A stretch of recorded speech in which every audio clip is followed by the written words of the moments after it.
Okay, and we're live. Hey, Steve, how are you? Doing really good. I'm so glad that we had the opportunity to finally. Had the opportunity to finally come on your program and have a conversation. I don't typically do stuff late at night because it's 9:30. You're coming. You're nice Mm. enough to come on a half hour early for me tonight, which is really I cool. did. But it's 9:30 Eastern time, and usually I'm over hanging out with my friends. And this time of night, I usually after 9 p.m. I shut off my Mormonism Uh-huh. and just kind of have to, okay, I got to walk away from it and rest and not get so caught up in this world. But I made a special exception for you, my friend. I appreciate it. Well, I'm a fellow East Coaster, so you Yes. have to. And for me, I have to start a little bit late because I try to accommodate the folks out in Utah with their Yes. time. And then also I've got a wife and I've got a kiddo, and I like for them to kind of go down for the evening, so I'm just kind of free to be here in my space and do my thing. So I think it all worked out. But for people who don't know who I'm talking to here, this is Stephen Pynakker from Mormon Book Reviews. He was so nice to accept my invitation to come on the show and to chat with me tonight. And before we got on, we were just chatting about Steve's evening. You want to fill him in just on what you were up to before we hopped on? Well, there's a couple places I like to hang out every evening and got a lot of friends. One of them is his name is Gator Gator. Oh shoot, I can't remember his last name, but he's Gator something, Very and he was a Florida name. wrestler in the WWF back in the day, or WWE. Oh, for real? And so as That's a cool. wrestler, and speaking of wrestlers, this past Sunday or this past weekend, my church hosted a Kiss convention for the rock and roll group Kiss, and they had on oh boy, what's his name? Uh, Jericho? Was it Jericho. Chris Chris Jericho Jericho? was the singer of Saturday Night, which I've been to Chris Jericho's house and here in Florida for his 50th and 51st birthdays because they combined it into one event because of COVID with my friends over at the Pod of Thunder podcast. And so I actually have two people in my life in that Mm-hmm. I that are were professional wrestlers of some note. And so I got to hang out with Gator Gilmore tonight, and I got to hang Okay. out with Jericho, Chris Jericho, a few years ago, and got to see him perform at my church. That's Doing a cool. they had a Kiss. They actually had a Kiss convention, if you will, for Mm-hmm. it's a fundraiser for a cancer fundraiser that they do every year, and they partner up. My church partners up every year to do this Kiss convention, which is like That's kind of cool. cool. Yeah, You wouldn't think it's of a really awesome. church doing that. Your church sounds pretty cool, Steve. Yeah, it's a cool church and a cool pastor. Would you say it's a pretty, I don't, is progressive the word, or accepting, or how would you describe it? It's very accepting. They use progressive in their terminology to Okay. describe themselves, but they Mm-hmm. are definitely rooted in evangelical Pentecostal Protestantism. They're still that's part of their core. In the mid '80s, when this church was founded, the girls had to wear long dresses, long hair, and couldn't wear makeup. That's Oh, how strict of a wow. Pentecostal church it become. Sounds Now like FLDS like. it's very much kind of like they look kind of like it, yeah. And now this church has pivoted over the course of the last year and a half, 2 years, to have a ministry that's open to everyone. And I will tell you, it's probably one of the most diverse churches I've ever been to. I guarantee you, there were Trump voters there, and there were Mm-hmm. Biden voters there, or Kamala Harris voters. Harris. It's a Mm-hmm. mix of people. There are people that have been there since the '80s that still go to that church who've gone through that transition. And then you Wow. have very prominent members of the LGBTQ community in the Bradenton, Sarasota area that attend that church as well. So I think the church is a great fit for me, and I've been going there for about a year now. Cool. Well, one thing that I think is cool about you, Steve, is you grew up, was it around Ohio, that No, area that you grew up in? no, actually, Northwest Indiana, bordering Oh, on Indiana. Chicago. Okay. So, Okay, so I Indiana. That's consider right. myself more a Chicagoan than Indiana than a Hoosier, just because I literally was raised on the border of State Line Avenue, and Okay. across the street was Cook County, Illinois, which is the county that Chicago's from. So I'm more connected to that world in many And ways. you grew up evangelical, and then you Hmm. kind of went through an atheist phase, and then you came back over to the evangelical side of things. Is that right? Yes, yes. I left the evangelical village for about 20 years, and when I came back to it, it was burning. It was on fire. And yeah, I had this journey of about approximately 13 years of being pretty hardcore atheist. Read a lot of the Four Horsemen of the Apocalypse books when they were really Mm-hmm. big, and Dennett and Hitchens and Sam Harris. It was actually Sam Harris's book, A Letter to a Christian Nation, where I literally had that one moment where I literally lost my faith in God. I can remember the passage where he was basically saying, Mm-hmm. and to you progressive Christians, wearing your nice little costumes, you know this is all BS, you know, and you're just giving cover to the extremists in religion. I said, you know, I think he's right. I walked away, and I was an atheist at that point. So Can I show yeah, you I something? was I have this queued up, Steve. Let me put it on stage so people can see. I have you on Mormon Stories sharing this exact story. Let's check it awesome. out. Samuel Harris's book, A Letter to a Christian Nation. Yeah. And I'm reading this book. Now, I'm still clinging to faith at this point.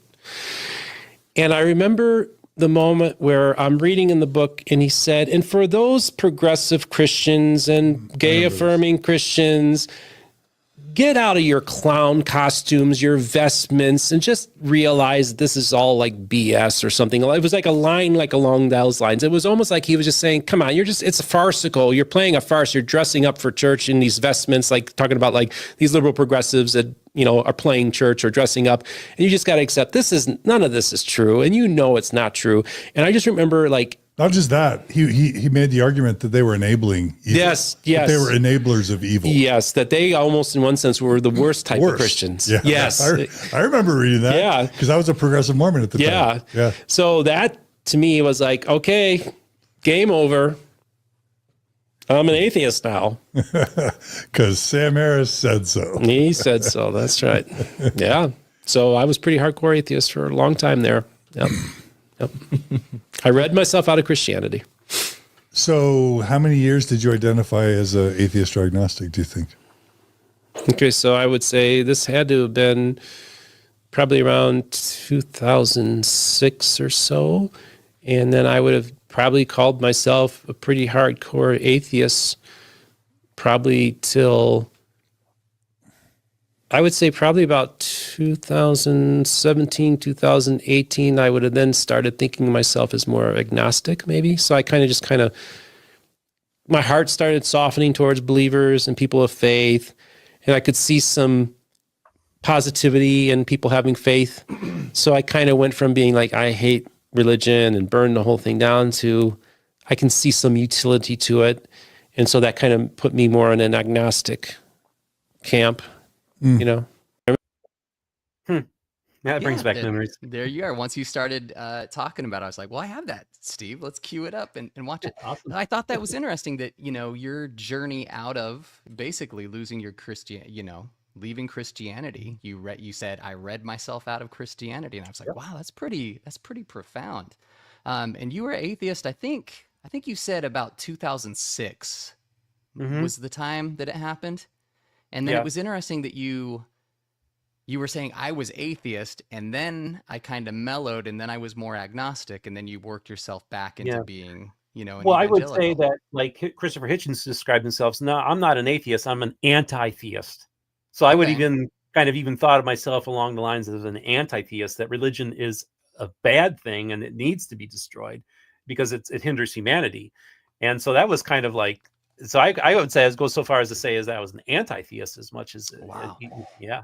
And I thought that was interesting because there's parallels with people. There's a lot of parallels I saw watching that between your story and then people who leave the LDS church, because a lot of them go through this really angry phase. And some of them I like to refer to them as scorched earth ex-Mormons, where they're just like, let's burn the thing down. Absolutely. This is an evil corporation. It's got to go. I think of people like Mike Norton, New Name Noah. Like that's kind of your like burn it down kind of ex-Mormon. And I think hopefully a lot of people don't live in that space for too long, but I thought it was interesting that you went through that just like a lot of ex-LDS people do too. Yeah, you cut out there just for a second, but I think okay.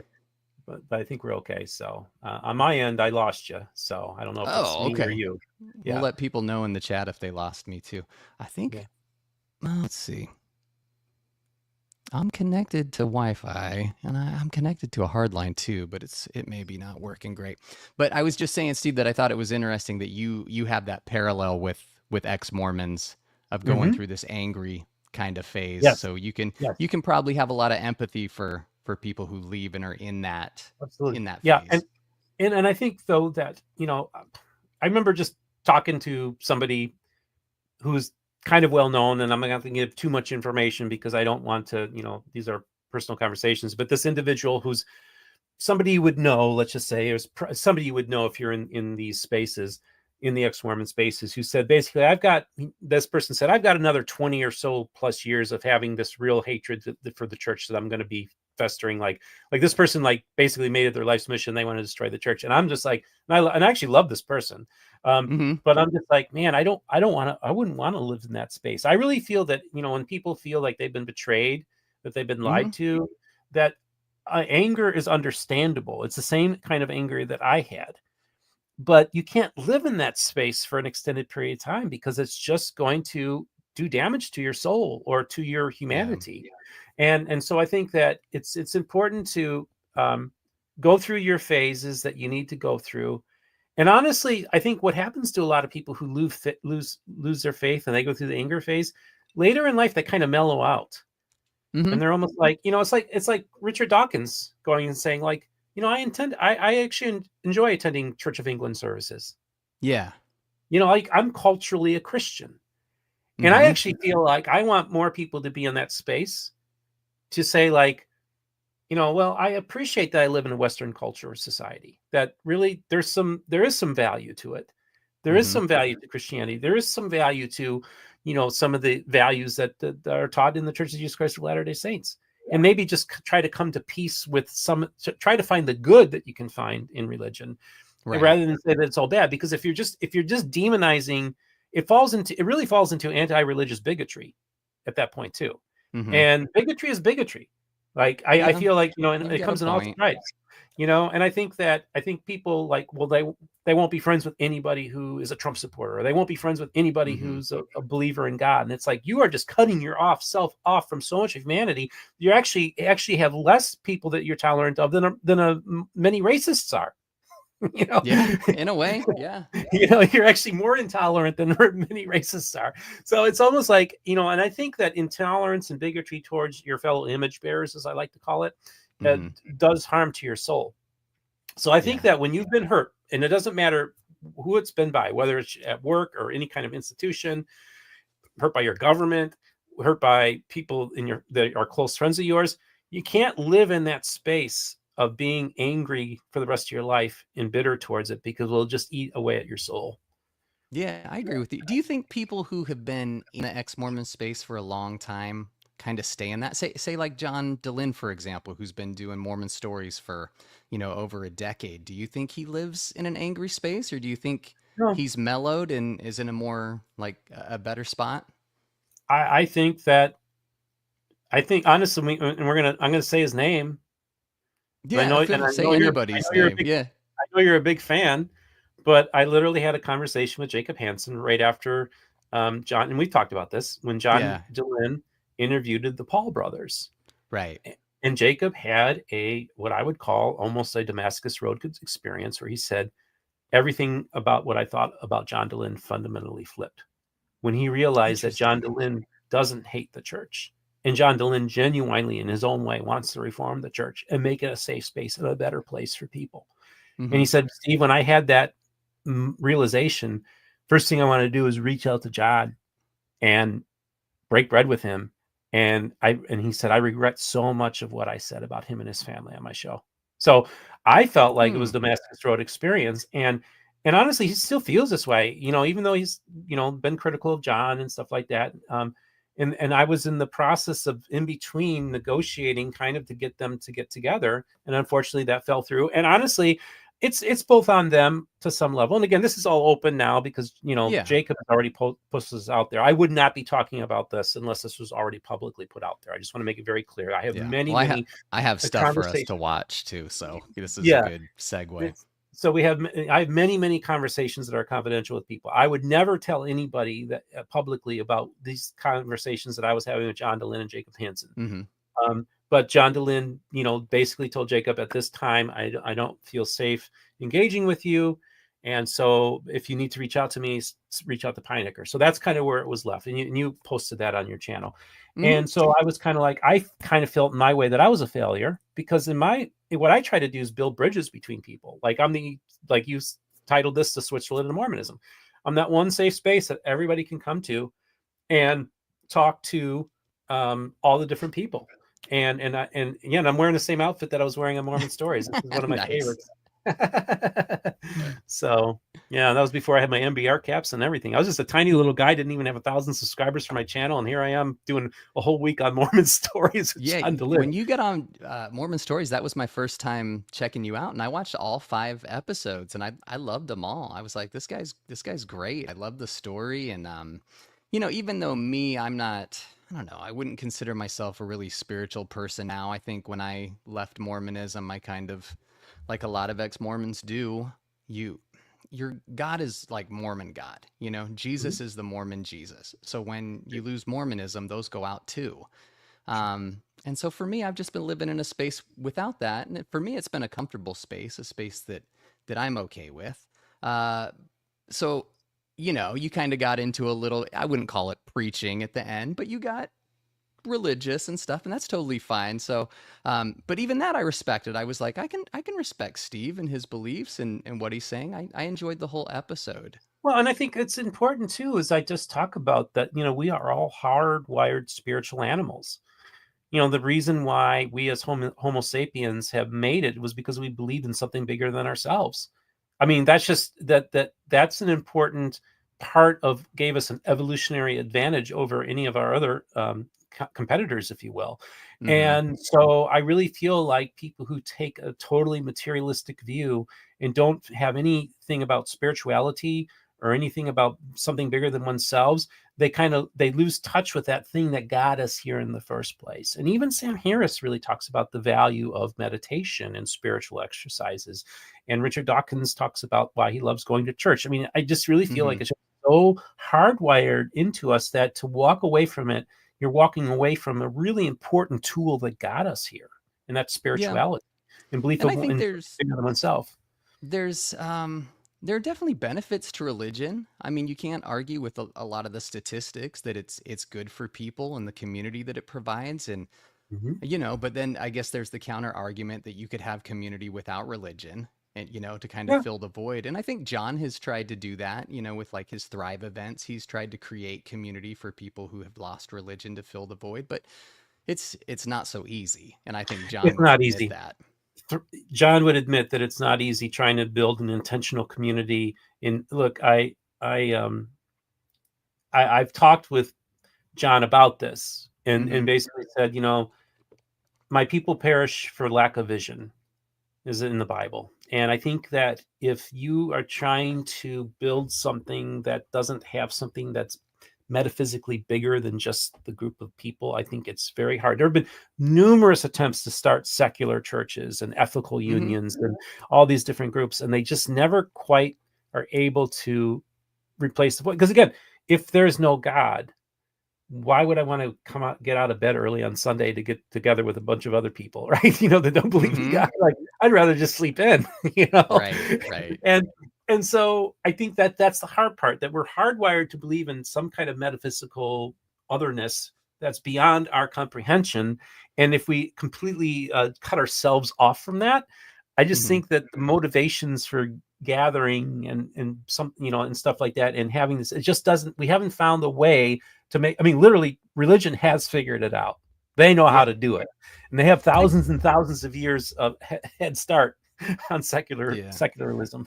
And I can say that the thing that I probably miss the most about the church, and there's not a ton, but I miss the community. Like that was the church was my whole community growing up. Yeah. It was my peer group, it was where we hung out with, we went to ward activities, and even as you get to be a teenager, they had scouting for boys, and they Yeah. had like a weekly thing where you'd get together and you'd see people on Sunday, and it was my whole community up into my 20s. So I miss that a little bit because when you leave the church, you kind of leave that behind and you're kind of left to create your own community. And for me, that's my family. I mean, I've been out here in Florida for probably 12 years. I moved from Arizona, where my Oh, family and most of my friends are, and so I've kind of made community through people I work with and neighbors, and I've kind of had to create my own. But it's a lot of work rather than just you move to a town as an LDS person. You just go to church and boom, you've got a community of 200-300 people if it's a healthy ward. yeah. And so I kind of Yeah. miss that. Yeah, no, I can see that. And that's actually kind of the funny thing is that, basically, of course, I talked about this on Mormon Stories, but I've suffered lifelong depression. And really what kind of helped me was I literally built my own community from scratch with Mormon book reviews, Hmm. this unique space. Yeah. And I just kind of did it my own way. Like, I'm not going to look. There are evangelical ministries, one in particular, that despise me and did a hit piece on me because Hmm. I'm not, marching in lockstep with their ideologically pure Yeah. Christianity, which is exactly the type of Christianity is pushing people out of Christianity. It's exactly the type of Christianity that Mormons look at and say, I would never join any group like any. If that's what Christians believe, these yahoos are out protesting in front of the temple. They're like, if I ever leave Hmm. my church, I'm not joining theirs. And so that Yeah. really makes it, it just makes it a really easy off ramp for these people just to go straight to atheism and not even look in our direction. And Hmm. so I just call them out and say, listen, you're not doing any good standing out there in front of the temple and mocking their temple garments, their holy relics, and Yeah. all this kind of stuff. It's like, I get so sick of that. And it's like you're using the Godmaker's 1980s playbook. You're not up to date. You're not doing good scholarship. I even went to Hmm. one of these groups last year and said, listen, I will help you do Be better better. work. And instead they attack me for going to a Bickertonite baptism the next day. And I literally met Uh-huh. with the president of this organization. I'm like, are you kidding me? And then they do a hit piece on me earlier this year, and it's garbage. It's a Yeah. garbage hit piece. It's so badly done. It's not worthy of the respect of having research in the name of your group. And you Hmm. call this research? It was garbage.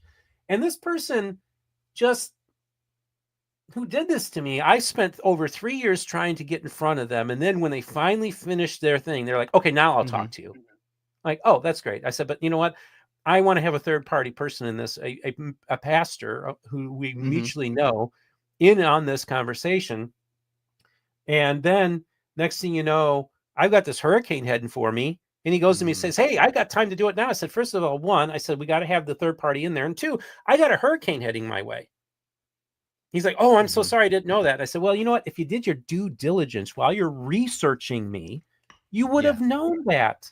Yeah. You'd know I where would, I live. You'd know you'd that know the where I storm's live. coming this way. I know what Hmm. church he goes to. I've done my due diligence on him that's publicly available.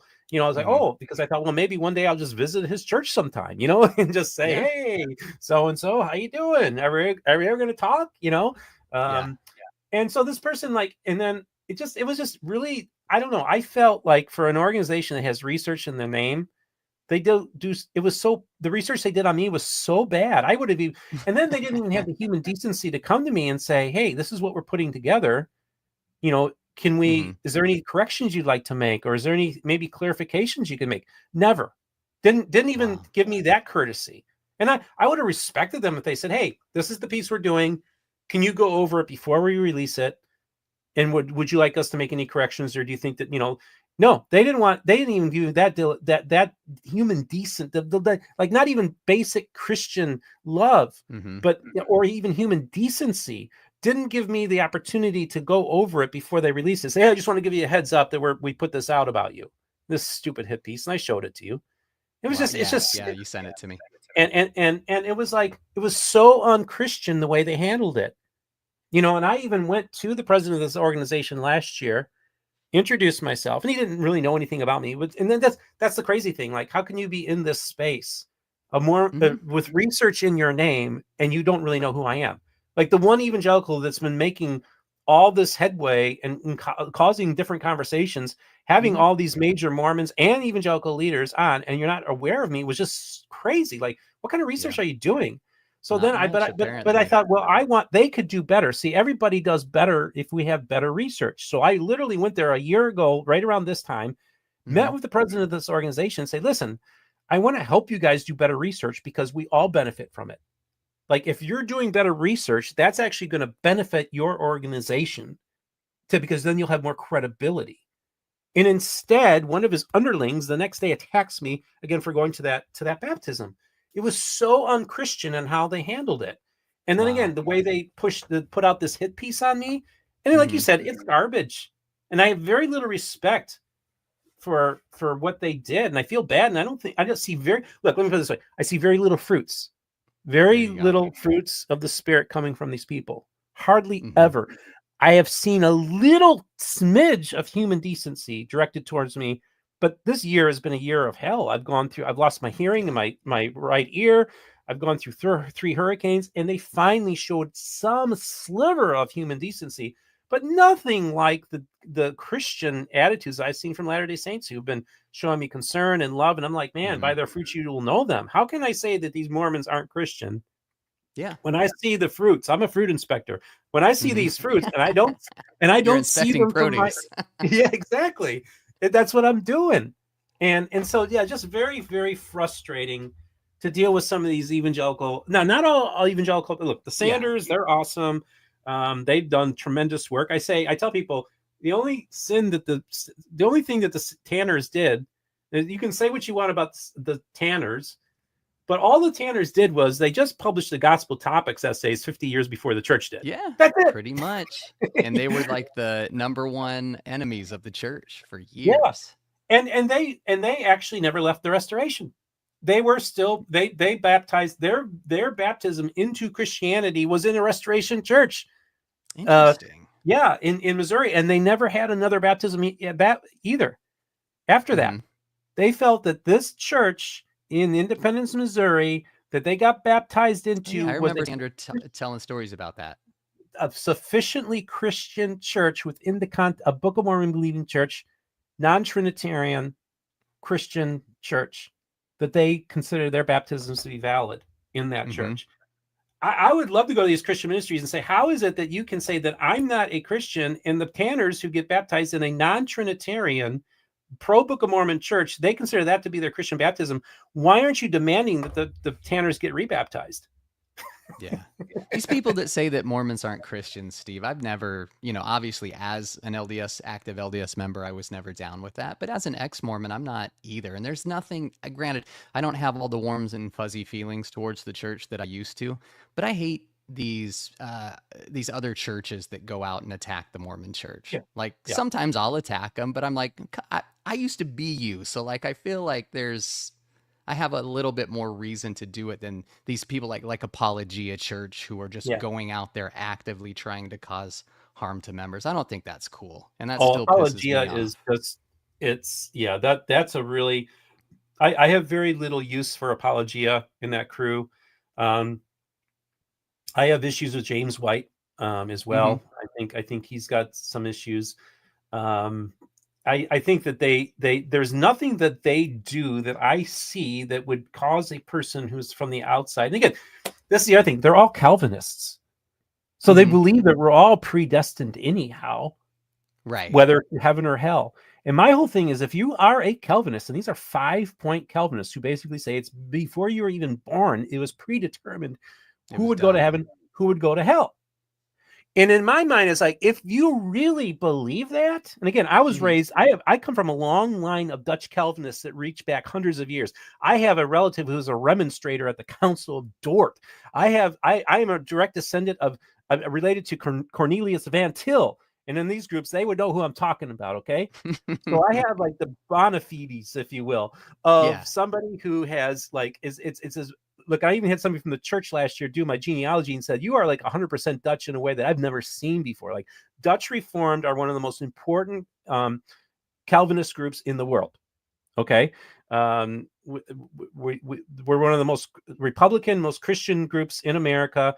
We essentially own almost all the publishing houses, Zondervan, Baker Bookhouse, you name them. They are all started by Dutch people. We're called the Jews of evangelical Christianity. There's only a few 100,000 of us, but the impact that we've had on American Christianity has been huge. Okay. And so I know everything. I know the whole Calvinist playbook that they use. Right. Yeah. And so these guys, it's like, so they have this mindset that basically that basically you're predestined for heaven or you're predestined for hell. This is their 5-point Calvinists. This is what they believe. And in my mind is, if you truly believe that, then you lack basic empathy and humanity. If you believe that 90% of the world faces eternal torture and punishment, why not instead of being an asshole towards these people, why don't you be nice to them? There you go. See, that's the first time I've heard you swear. You can swear on my podcast. Yeah, I swear on. I've Feel sworn free. on Mormon podcasts Have before. you? Okay, I haven't heard, so you're welcome to on my I podcast. pull out Hell the yeah. naughties now and then. So, but just to think that if you really truly believe this, why don't you have some basic empathy and humanity for these people that you believe are going to be suffering in eternal damnation? That just blows my mind. Like, why in the world are you trying to make life miserable for people on this planet if you think they're destined for eternal torture? I'd be like, man, I think I'm just going to be a nice person because I'm grateful that I am part of the covenant and that I am going to heaven and these pagans aren't. Maybe I should not be an asshole. Maybe I should be a nice person to them because I know what's coming and it ain't nice. And maybe at least I could be nice and humane to Yeah. them. Let them You have a know? nice time while they're here because they're going to be Yeah. back soon enough. Oh my gosh. Exactly. Drives me That's crazy. funny. Steve, can we jump back a little bit to Sure. the Jacob John stuff? So again, I wanted to talk about how you are Switzerland, Yep. and I put this. You did a whole episode with Bill Rill about this really interesting thing where these Mormon apologists made up a black apologist called Richard Nygren. So we're not going to go into that, but I pulled this clip from it because Bill is like introducing you as the Switzerland of Mormonism, and I thought it was really good. So I just want people to see that. Okay. Okay, great. Switzerland, meaning No, that memory lane. he's always been fair and balanced. By the way, I deeply agree with that. You've always been fair and balanced. You've always allowed people to be themselves. You've never, is where I tend to be a little more polemic. I tend to be a little more snarky if I need to be to kind of stand up for myself. You tend to be very soft and engaging, very friendly, and you don't really have a grudge with any of these sides. But yeah, and I agree with that, Steve. And I think that's why you are successful at basically being a middleman between people. And I've seen you do this a couple times. You've probably done it more, but I saw you play middleman between Jacob and Jim Bennett when they had their conversation that Jacob kind of turned into more of a debate. And then again with the John stuff. But before we get in that, let me just remind people I do after these episodes. And Steve, it's late, so if you're like feeling like you want to come and join, you are more than welcome. But if when we get done, you are just ready to go to bed, you are good, my friend, and you can do that. And this is for my Patreon subscribers. That's great. I love it. So Yeah, yeah. Maybe we can crack open some drinks like that guy. Yeah, this guy looks like he had a pretty good time. And then, like I was saying, this is for my Patreon subscribers. So if anybody, I just put the link in the chat. So if anybody wants to go sign up for any of our tiers, we have a $2, $5, and $12 tier. And shout out to all my current members. You guys can come watch the after show. And that's just a little bonus to the people who are helping out my channel. And again, I put some other things in here, Steve. I was going to introduce you as the Mormon book review guy because that's what you are. And I think most people who are probably watching probably know you as the Mormon book reviews guy, which is good. And again, the channel originally, look, I just give you an origin story. There's this guy, when I was trying to think of a name for my channel, and this guy comes up in my feed and he has this channel called LDS Book Reviews. And I was like, oh, LDS Book Reviews. I wonder if somebody has Mormon Book Reviews YouTube channel, and they didn't. So Steve, I'm encouraging you to swear again because Diamond Dave says he'll give me another $5 if you give us another swear. You don't have, you just work it in naturally. Diamond Dave needs to be giving me the money, not you. I'll tell you what, I'll send you $5 if you curse again to get it. I'll give you 5. I'll keep 5.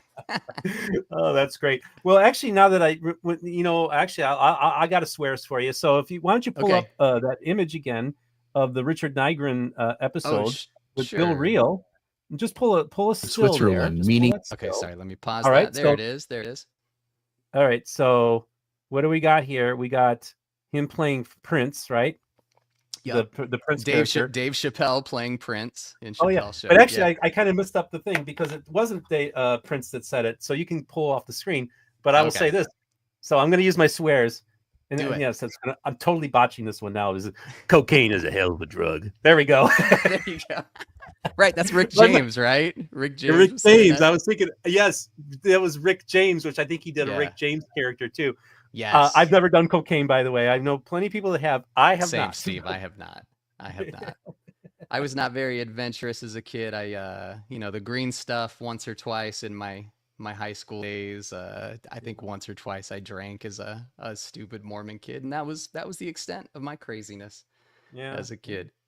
That was great, Steve. Oh, look. And even let me throw these up. So Joe from Hellfire Agency. Joe is actually going to be on the show next week. And you know Yeah. how we were talking about community after leaving religion? Joe's Yeah. doing something really interesting. He's started a church. Are you familiar with that? The Church of Yes. Korihor. Yes. So Joe's going to be coming on and presenting on that next week. And just tell Joe that unless Jesus is at the center of your endeavor, it's going to fail. All right, Joe, you heard it from Steve. You heard it first here. I'm interested to see how it goes, to be honest, to see how it plays out. I think that it's good for people to experiment. Everybody's on different journeys, faith journey. I say atheism is a faith journey. So I'm not going to poo-poo somebody's, they're an atheist. I was an atheist for 13 years. And so, and help. And, Exmo Joe's, he's a great guy. I'm really glad that actually he had Jacob Hansen on recently. He's talking to people. Did you see that? Yeah, that was an interesting conversation. I had a chance to watch it because my mom being, in with her rehab and just everything's kind of up in the air right now. But Joe and I actually had a great conversation on the phone the other day. And it's great because, on Friday, I get a message from somebody from Fair Mormon. Right. They asked me to change the name of the title of one of my videos, which I did. And then gave him my phone number. And next thing you know, I'm talking to the president of Fair Mormon a few hours later on my phone. And had a great conversation with him. Very pleasant guy. And so then I got a call from somebody from the Rod Meldrum camp to basically say, hey, you got to, be careful. I said, listen, I'm fully aware of the issues between Fair Mormon and the Heartlanders. This is something that's been going on for 20 plus years. They essentially tried to kill it at the very beginning. And now the Heartlanders are so much bigger. I mean, in many ways have really, I think, have become bigger than Fair Mormon and have become more influential in popular circles than Fair Mormon has. And they don't like that. But I think it's important for me to talk to everybody. Like you said, I'm the Switzerland, and that's what you titled it. And really, that's how I see myself, as somebody who can facilitate conversations between people who normally wouldn't talk. And again, happens a lot. All behind the scenes. You won't know anything about it unless it eventually becomes public by the consent of the parties involved. But I am a facilitator to get people to talk to each other. And honestly, I really feel like that's the role that God wants me to play. That's a good role, Steve, and you do a good job. Now, I'm going to try to do the impossible. I'm going to try to pull you out of your neutrality tonight just a little bit. I'm going to try to pull you just a little bit off center with this whole John and Jacob thing. That's basically the heart of it. So I believe you when you say that he called you up and said, had this Damascus moment where I really see John in a new light. I don't know if you've seen all the stuff Jacob has posted over the years about John. I'm going to add this back to the stage. I'm just going to throw up some thumbnails. So this was the video that we're going to be watching some clips from. And people who watched my show about 2 weeks ago saw some of this too, but I would like to have your take why we're going through it since you were in the middle of it. But so we had this one. Here's an older one, Ignorant Liar, both. So these are all videos he made very critical of John, just to give people a flavor of this goes back a while. I would call it a hatred, to be honest. I know Jacob probably wouldn't call it that, and maybe you wouldn't either, but there's definitely a grudge there. There's definitely animosity.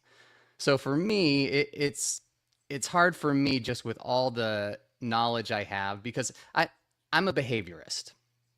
That's my profession. So I'm very much future behavior, like the best picture of future behavior is past behavior.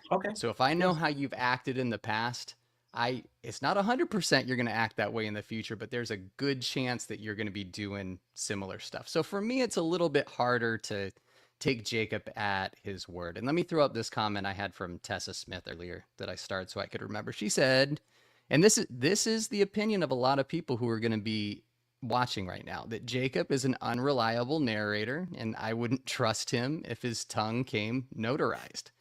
That they think that he is he's lying to you.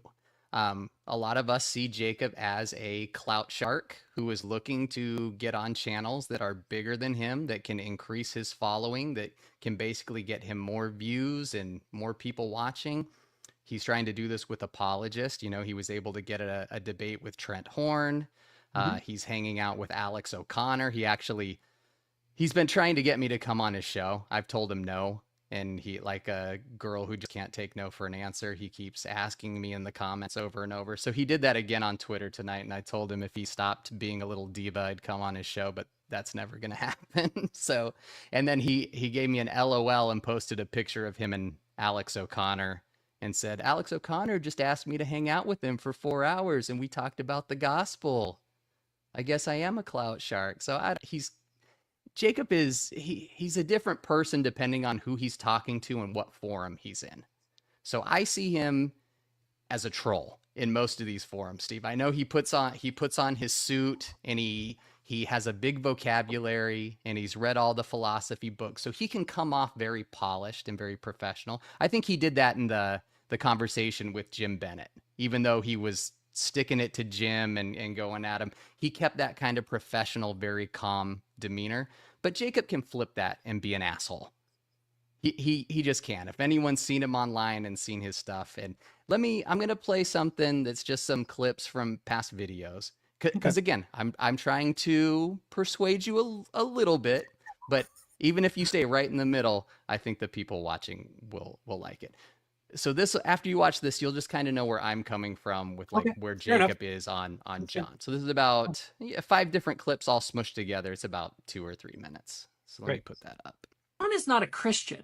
The reality is that John is not a serious critic. Everyone knows that you literally run a business, a life coaching business, because you're not a licensed therapist, in order to make money life coaching people that leave the church. And it's really good for your business to tell everybody, hey, leave the church. And when they leave the church, they have a bunch of mental health problems. And then, hey, there's John Dehlin with his charging them money to help them out with it. It's really bad. When you're like John Dehlin and you tell people, hey, you know, your parents, they don't really love you. Because unless they accept, as long as they hold to their religious beliefs about the nature of sexuality, they hate you. Okay. Okay. So break a kid off from his parents, people who would love him the most. Then tell them this. Tell them that any one of those people in your church community that continue to hold to their beliefs, they hate you as well. Okay. And so now you've ripped a kid away from his parents. You've ripped them away from their community that they grew up with. You've ripped them away from their connection to God. We really think this is a good way to take people, especially ones who are emotionally in a rough spot, even though all the data shows to the contrary. But hey, if you can make a buck doing it and bring them on your podcast and take advantage of it. But that's what really happens. The last thing you want to do to someone is to tear them away from their family unless you have something much better to offer them. And let me tell you this. What are you offering them, John? Hedonistic pleasure? Wokeism?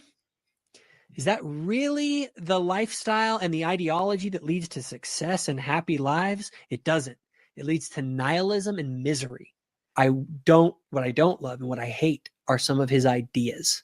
The ideas that he espouses are evil and they hurt people. And I do believe it comes from a good place. I believe that the devil's most cunning tactic and the best way to get people isn't to harness their worst inclinations, but is to harness their best inclinations, their empathy, their concern for other people. Hey, John. Hey, all you guys that are big John Dehlin fans.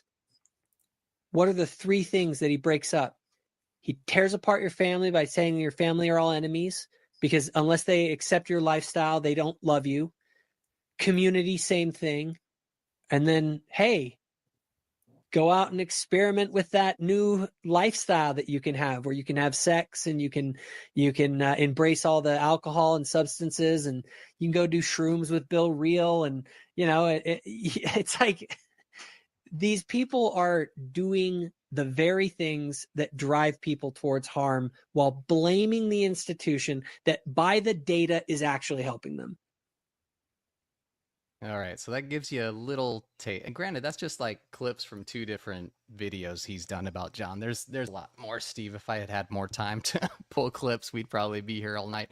But it's not just John he's gone after, and you might be a little bit familiar with Jacob attacking Julie Hanks and that kind of saga. So if you think he's got a lot of videos about John, here's all the videos he's done going after her. Mm-hmm.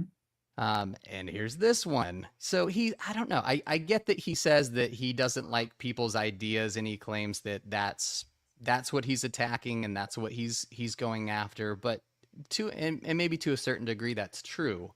But I think there is personal attacks and there is vitriol that is there against these people. And he even, I'm not sure if you're familiar with this, but he had even a few years back written a letter to Julie Hanks' stake presidency, trying to get her excommunicated. So for this guy who we've got him in video saying like, I'm not her judge in Israel. I'm not the person who's doing anything. He's trying to affect her place in the church. And he was doing the same thing tonight. He's going on about Dan McClellan and stuff that he's posted, and he can't be a believing member. And he just comes off to me like a gatekeeper of the religion. You either got to be good for Jacob or you might as well get out. I guess I just have to say that I think part of the reason why I don't hate on Jacob is because there was a time when I was very much like him. I was very much involved in politics and was part of the Republican right-wing conservative takeover of the Republican Party. We were gatekeepers. We wanted to basically rid ourselves of any moderates and liberals in our midst that would be subversive to the party, and basically create this ideologically pure party. And also within the context of evangelicalism, there was a time when there were progressive evangelicals. They're few and far between now, because there was purges done in the 70s and the 80s in the evangelical spaces of anybody that was progressive. Interesting. Again, a similarity between Mormonism. I'm very Mormonism is like 20, 30 years behind evangelicalism. Like, we've seen this playbook. Like, I don't know if you saw my live stream I did about the purge of LGBTQ and progressive members of the BYU, but that's based on that I have a lot of sources that tell me that's happening. And I talked to somebody who lost their job last year because of it and works at a different university. So like, I'm fully aware of what I see happening in the Church of Jesus Christ of Latter-day Saints has already happened in the evangelical world. So you're just seeing history repeat itself. History is repeating itself. They're using the same playbook. So I see it. I know what it's like to be somebody who's looking for ideological purity, and basically looks at people who are that are trying to subvert the church. And so I understand the mindset of where he's coming from, because I was in that space for a very, very long time. Okay. That probably allows you to have a lot more empathy for him than a lot of us do, because we don't have a whole lot, Steve, to be honest. I have a heck of a lot of empathy for him, because in many ways I was just like Jacob Hansen. And so I know where he's coming from. I know the headspace that he's operating in, because I was exactly doing the exact same things that he was doing. And so I would hope that I'm just grateful for people that didn't hate on me even when I was in that space, or didn't, were good, kind enough, kind to me, that maybe necessarily didn't have to be, but were. And also, I just feel like I have a degree of understanding of where Jacob Hansen's coming from. And I also see this guy who basically all his siblings have left the church. It's just him and his parents. That's it. And he lives in this space all the time, and he sends his kids to Catholic schools. And so he's just kind of in this interesting religious space that he's in, and he's talking to other people. And so I feel like, okay, here's a right-wing Latter-day Saint that sends his kids to Catholic school, right? So this is a person that's thinking outside the box a little bit. This is a person who engages people such as myself and stuff. So I just think that for me, I look at Jacob and think of like, okay, he reminds me a lot of myself. And I think that, I'm not saying like, well, he needs to grow or evolve and, use condescending language. I'm just saying, like, he's at the space where he's at because he really feels like he has to defend his church because he feels that it's being under attack and people are trying to destroy it. And he looks at liberalism and progressivism as being subversive to the institution of the church. And I would say that in one sense, he's correct. If you see the liberal Protestant mainline churches, they're all dead or dying. So taking a progressive route as a church is not something that doesn't mean they're going to have a viable future. Look at the Community of Christ. I mean, I've talked to people in the Community of Christ. They had to sell the Kirtland Temple. They sold everything, and not only that, but there are areas. My sources in the Community of Christ, there are areas in which within the next 5 years, 80% of their congregations are going to be shut down. Wow. The Community of Christ is in bad shape. So the Latter-day Saints look at that and say, well, going the progressive direction certainly didn't work for the Community of Christ. So now this is the other thing. Their biggest fear now is no longer schism on the left, it's schism on the right. Yeah. And that all started with that whole vaccine thing. And I hear this on the ward level. Masks and vaccine during COVID. Vaccine. Yeah. It was the first time in these people's lives that these Orthodox, traditional, conservative Latter-day Saints started questioning the brethren. Mm-hmm. Okay. So That's now true. You've got the church. They got schism on the left. Now they got schism on the right. You have the rise of Denver Snuffer. You have the rise of a lot of people who are just independent, people who no longer believe in the church, but they believe in the Book of Mormon. I talk to these people all the time. Mm-hmm.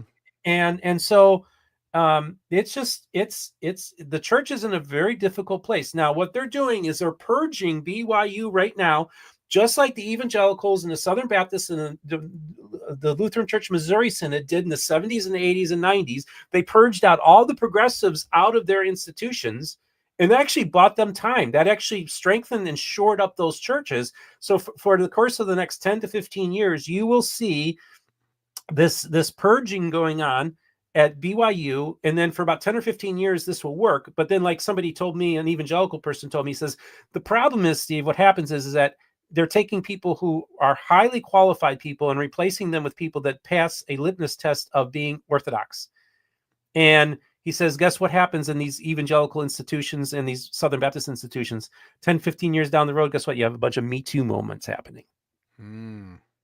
Because underqualified people that they look the other way on their other qualifications because they fit the orthodoxy, they check that off. They check the box off. Gotcha. And they look back. And so then, as a result of getting all these professionals, these people who are highly qualified people that were viewed as being progressives in these institutions, replace them with subpar people, and then you have your Me Too's. And that's what's happened, and that's what's most likely, if it follows the same pattern, that we could see happening in to the Lord's University as well. Interesting. Tony Campbell asked Steve, do you think it's due to money? I think he's asking about the schisms. Well, is that right, Tony? Well, this is the thing. If you have schism on the right, guess who the people on the right are? They're the tithe payers. Right. They're the temple workers. They're the people that are most active in the ward. You can't lose those people. That's a good point.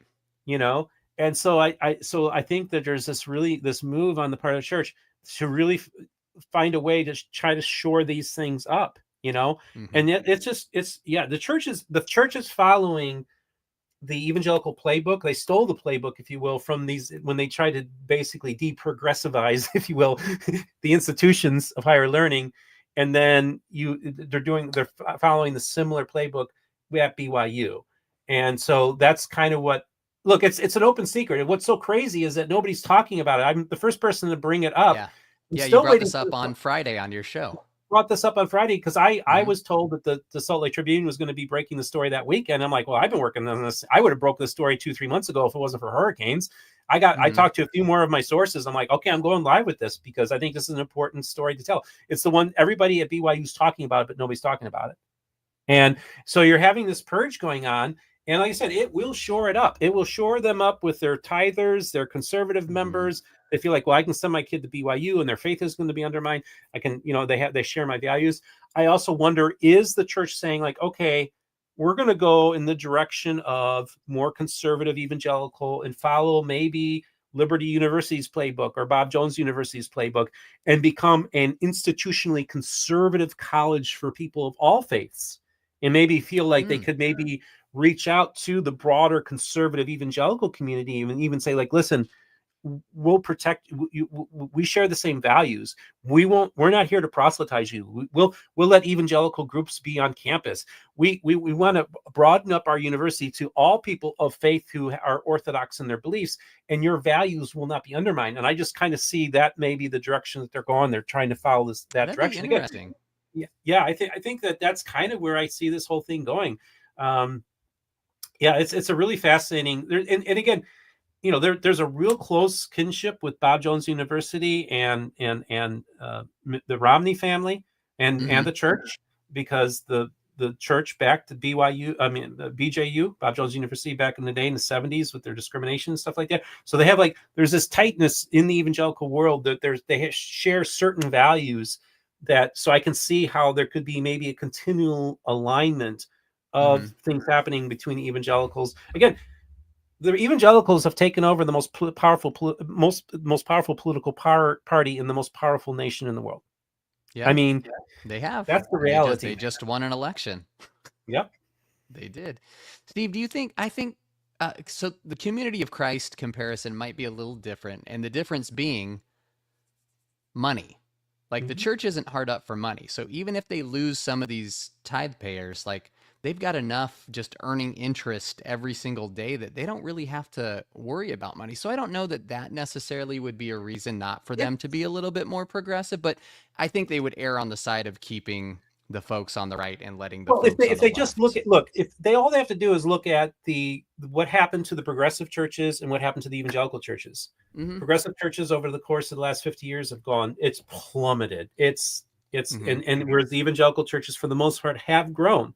Now, just like there's happening with the LDS church, the growth is slowing, and in some places there is regression going on. But the reality is that evangelicalism is the dominant force in religion and in Christianity in this country. I mean, from the time when you had the fundamentalist modernist battles happening in the 1920s, where the mainline Protestants controlled basically the dialogue, to now 100 years later, it's not even close. The dominance that the evangelical fundamentalist wing of Christianity has reigned supreme in a way that, in many ways, in a way that the mainline Protestants used to be the dominant force in this country, the evangelicals have taken their place in a remarkable, when you think about less than 100-year shift. My gosh, what an amazing story! Wherever you stand on this thing, it's a remarkable realignment of our religious and political system. Yeah, it's amazing. Like I've read some of Ben Park's, books on Mormon, like his American Zion was really interesting to just read the history of Mormonism and how it's changed and how rapidly it changes too. So it's, to think 15 years down the road, what is it going to look like? I don't know that we exactly know what it's going to look like. I would remember a couple of years ago, I was at a conference with Matt, and I was talking with Matt Harris. And I was saying to him, I said, I think what will happen when it comes to the whole gay marriage thing is that within the next 10 to 15 years, if you start seeing evangelicals shifting on this, evangelical churches and groups shifting on this, I think that will give the church the ability to make that shift as well. But they're going to wait. They're doing it so we can do it. Right, because the church follows, basically, they use the same playbook, but they're usually about 20, 30 years behind the evangelicals. They kind of follow our lead and then kind of do the same thing. And I think what's going to happen is you're going to see a similar thing happening in the next 10 to 15 years when evangelical churches, because there's a shift happening. Although it's interesting, 18 to 24-year-old males went from overwhelmingly supporting Biden to Trump in this last election cycle. In Europe, the Green Party 5 years ago in the European elections was all supported by the youth. Now the shift happening that the alt-right, the right-wing parties in Europe, the nationalist parties were largely fueled by the youth. So these males seem drawn to it. Exactly. So the reality is that, I think this idea that we're moving in one progressive direction, I think is not necessarily the case. I think you do have these shifts going back and, counter reactions and stuff like that. And so I think we're going to continue to see this kind of thing happening. But let's just say, I mean, what does church period look like 10, 15 years from now? This world is so quickly changing. And the beauty of evangelical Christianity is how easily adaptive it is to the culture. They're able to just, it's all about, it's free market in action. Basically, You Yeah. can just start your own church and it becomes a business model. I mean, Yeah, if literally. it's popular and people come, you're good. Oh, yeah. If you're selling what the people are buying, they'll Oh, come. yeah.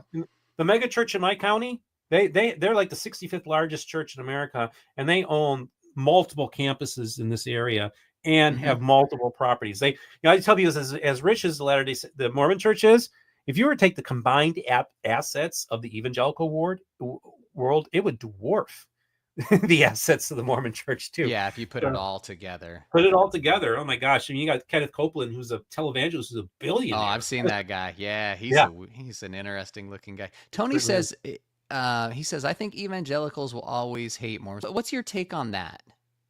Not all evangelicals hate Mormons, but there is I think there's a hate for Mormons, right? There's a softening going on. Mhm. I think Do you think that's because Mormons are the Mormon religion is like trying to be a little bit more like their Christian counterparts?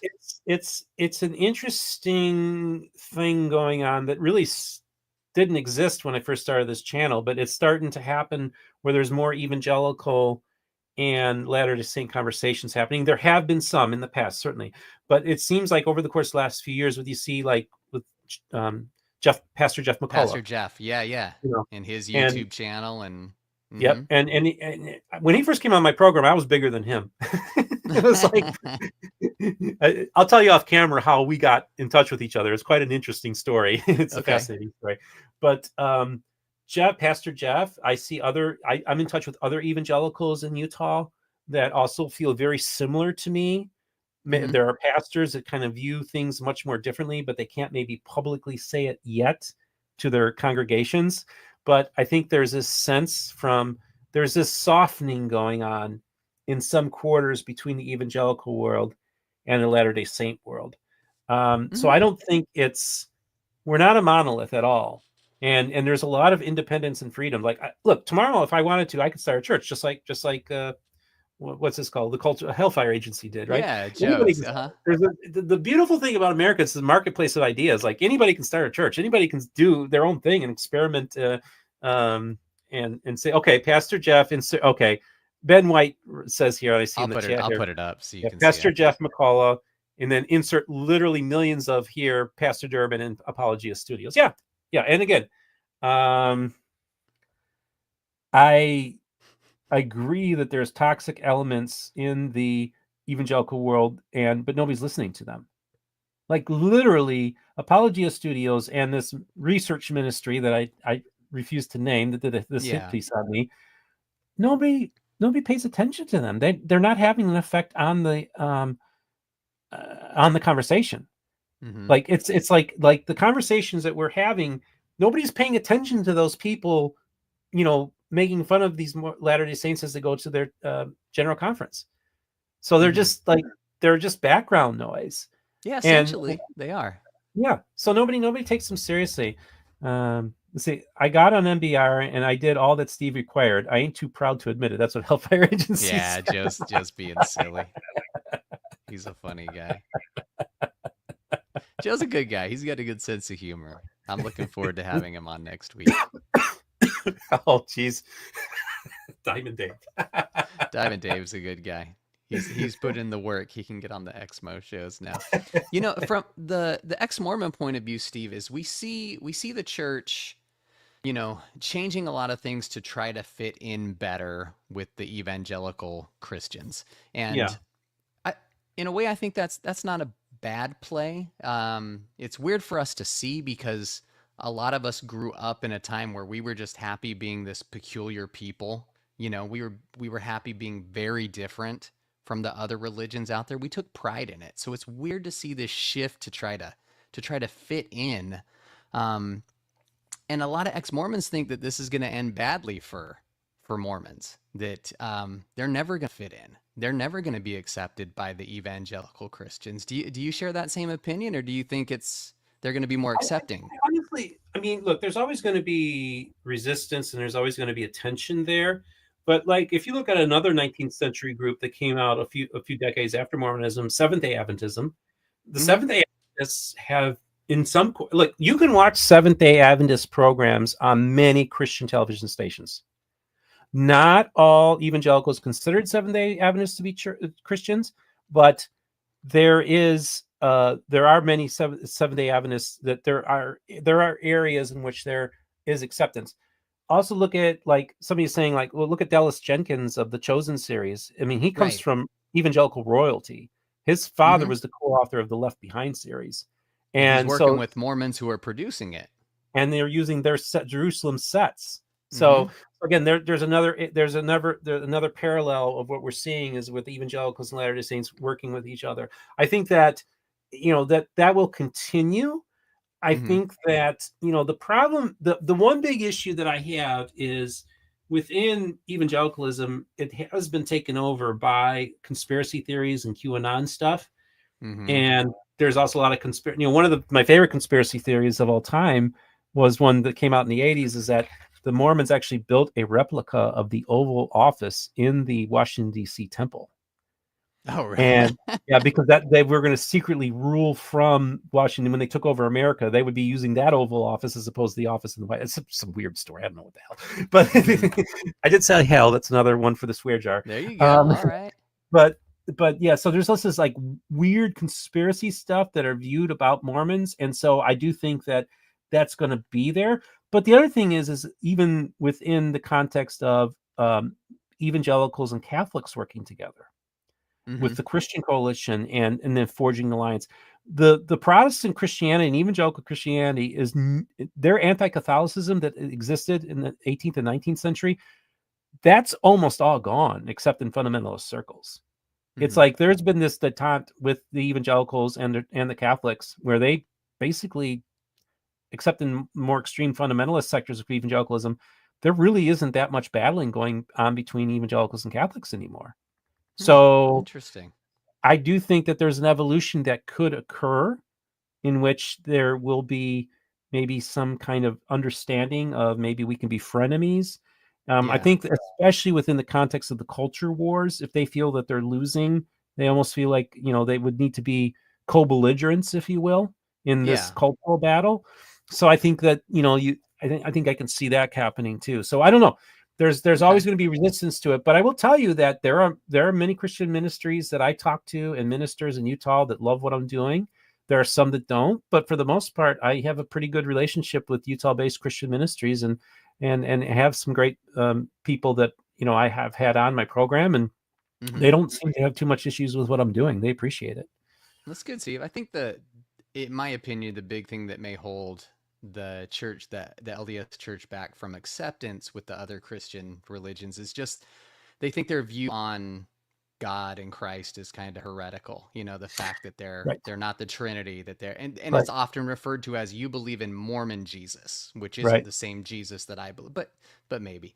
Steve, you can answer this if you want. You don't have to. It was a super chat, so I'm gonna put it up. My friend Conky was just asking, how's it going with Divas? So Phil, if you want to add a little something or not, that's totally up to you. I put the super chats up because if people pay me, I'm gonna put it on screen. So. Okay, that's fair enough. Okay, well, I just want to say that I think this is an individual that needs to get help.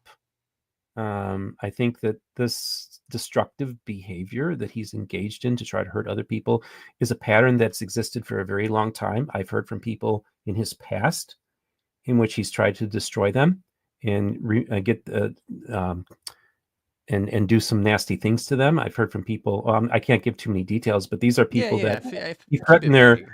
I think this was Steve. She said, drama with Steve took out Divez's head. I'm curious if Steve thinks it was justified. Well, I think that if you go after my mom, that's fair. You go after my mom. I'm sorry. I'll go nuclear. And if anything, I've been very kind in my response to him. I could be 10 times worse than I was, but I chose not to be. And they've even given him an opportunity for how, I've laid out on some spaces of how he could reconcile with me. But I think he should behind the scenes, because I've been friends. I still consider Diva as a friend. He kind of helped me with my channel when I was starting, and I was sad to see this all happen, and I wanted to, like, how Rebecca Biblioteca and I behind the scenes are trying to, like, how can we make this right with Steve? How can we, like Divas, we like Steve, how can we fix this? And we were urging him to make a public apology, to come out and and he did put up a post, but like in that situation that's not enough, right? No, absolutely not. It was so pitiful that he did that, and it was almost an insult, that the apology that he did. I would say that, look, he was unethical. He's an unethical person who is not a person that I would recommend people have any association with, because I think that this is an individual that tried to do harm to my mom and I. I've heard from other people that he's done harm to in the past that have reached out to me. I think this is a very a person that needs to do some soul searching and try to do right by the people they've hurt. And I've got a list of people that he needs to go to before he goes to me. Some Okay. people that maybe he hasn't spoken to in 15 years that he needs to go to and make right with. I mean, this is a person who did highly unethical things, and I bit my tongue. I saw my friends go on his program and help build him up and give him a platform, and I bit my tongue. Mm-hmm. But I warned these people. I said, listen, this is a highly unethical person who tried to screw me and use my platform and then try to take away my co-host.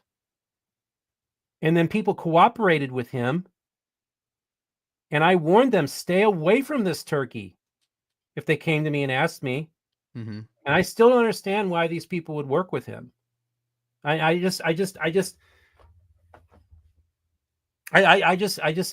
don't know how, based on what he did to me and my mom, I don't even care what he did to me, what he Right. did to my mom, anybody that has anything to do with him or gives him a platform, until he's, like Chris Hanna said on his program, he needs to go back to Steve and do right by him before he can be accepted in this space again.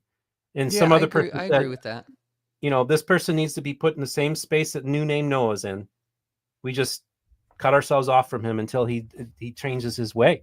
Look, I didn't intend on talking about this conversation. No, I today. know. I know. It just, Yeah, it and feel just, free to go as yeah. deep or as shallow as you want on this. But I mean, I'm just disappointed in certain people that I thought had my back and chose to align themselves with him, and then they got burned by aligning themselves with this person that I warned them about repeatedly, and they kept on blowing me off. And I was just like, okay, that's fine. But I just was disappointed that happened, because I saw what I saw. Literally, I was trying to help him with his channel. I spent time, a lot of hours, trying to help him do a channel. He rips off my color scheme of my channel. He names his channel very similar name as mine. It was supposed to be a collaboration between him and I, but then he was shopping it around to other people. And at the time I was suffering from COVID, and it was so weird. It drove me crazy. And I was like, I got to bring some other people in here to try to salvage this thing. And I was really genuinely trying to help them, because that's what I do. I help people. I've literally launched dozens and dozens and dozens of podcasts, and I'm more than happy to help people.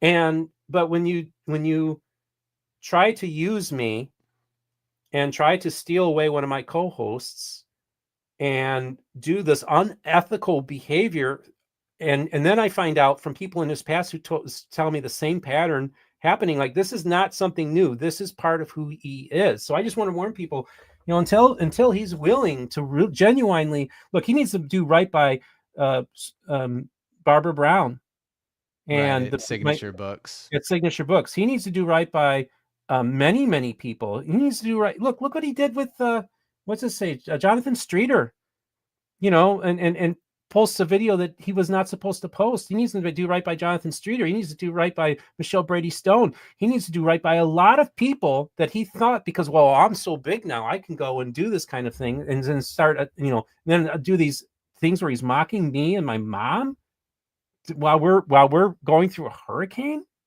Yeah, I mean, it was a bad time. Yeah. Absolutely. Yeah. It was sick on any metric. Yeah. So I wasn't planning on talking about this tonight. And I can understand the passion behind it, Steve. I can, because again, I think any of us, if our mom, was brought into something, we would all have a very visceral reaction to it. So I totally yeah. get This that. is the thing. Yeah. This is just to make it really clear. You can say anything you want about me. I'm a public person in a public space. People want to attack me. That's fine. I hear it all the time. I can handle that. You go after my mom. It's personal. You just don't do that. And I want people who I wish that there are more people out there who have not publicly condemned what he did to my mom. I'm disappointed that more people out there. Now, I want to praise Radio Free Mormon and Bill Reel, who right away came out there and condemned what he did. Yeah, they did a whole show about it. They did a whole show about it. And I want to thank them, and they're so awesome for doing it. But there are other people out there that enabled this guy, gave him a platform, gave him oxygen. And these people, I need to hear them to publicly condemn this action as well. I'm disappointed I haven't heard more of that from these spaces. And these are people that I consider friends, but I don't feel like they've had my back on this as much as I certainly would have had their back. I mean, if somebody goes after one of my friends, that's now my enemy. That's how it works.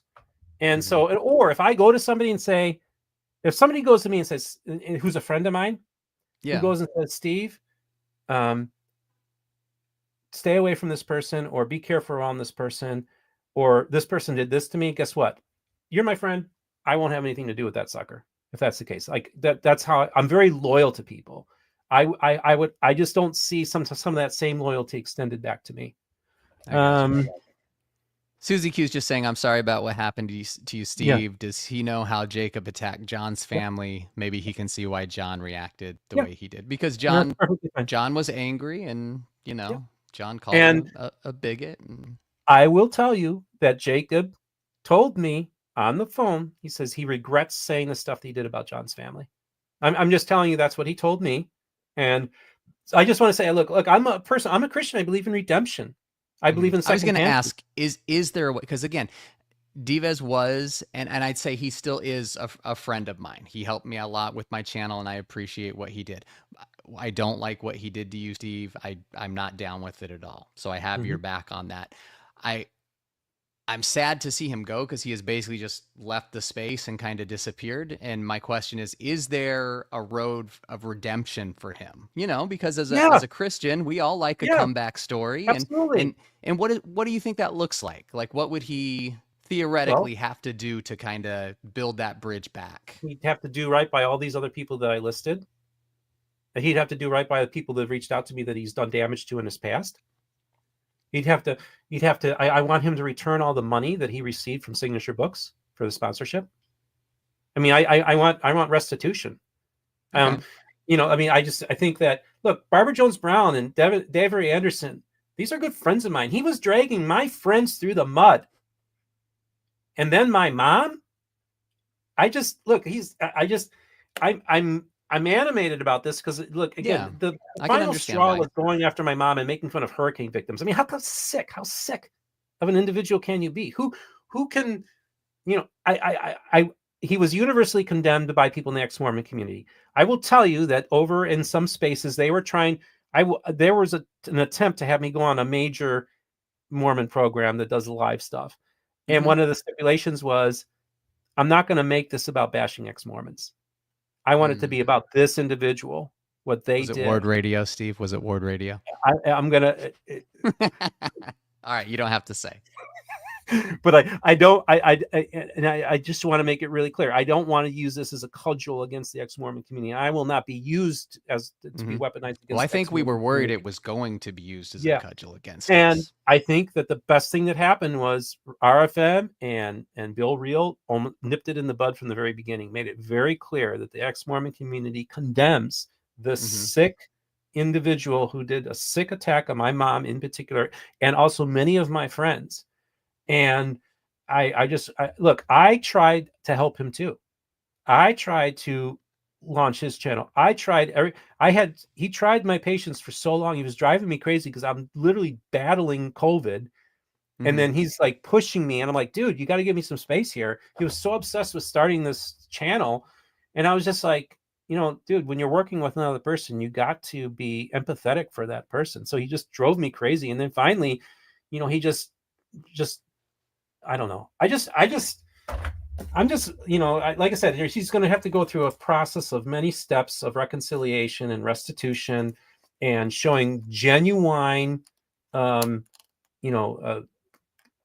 contrition, and also taking responsibility for their actions and do right. But I don't even require him to apologize to me. I just ask him to apologize to all the people that I listed and do right by them and return all his money they received from Signature Books and really show like a good faith effort of doing restitution, doing right by people. If I see that and that's genuine, like I'm a very forgiving person, but I just don't think, like, I don't believe in sloppy agape in this particular instance. Like, oh, everything's fine, let's sing Kumbaya. Yeah, no, he did harm to me by harming my mom. And so I just think it's unethical. And look, I've had people from his past. This is an ongoing pattern that I've seen. This is not something, well, he went on a 40-day fast and started acting weird. No, I have this pattern of abuse, of taking advantage of people or trying to hurt other people that goes back decades.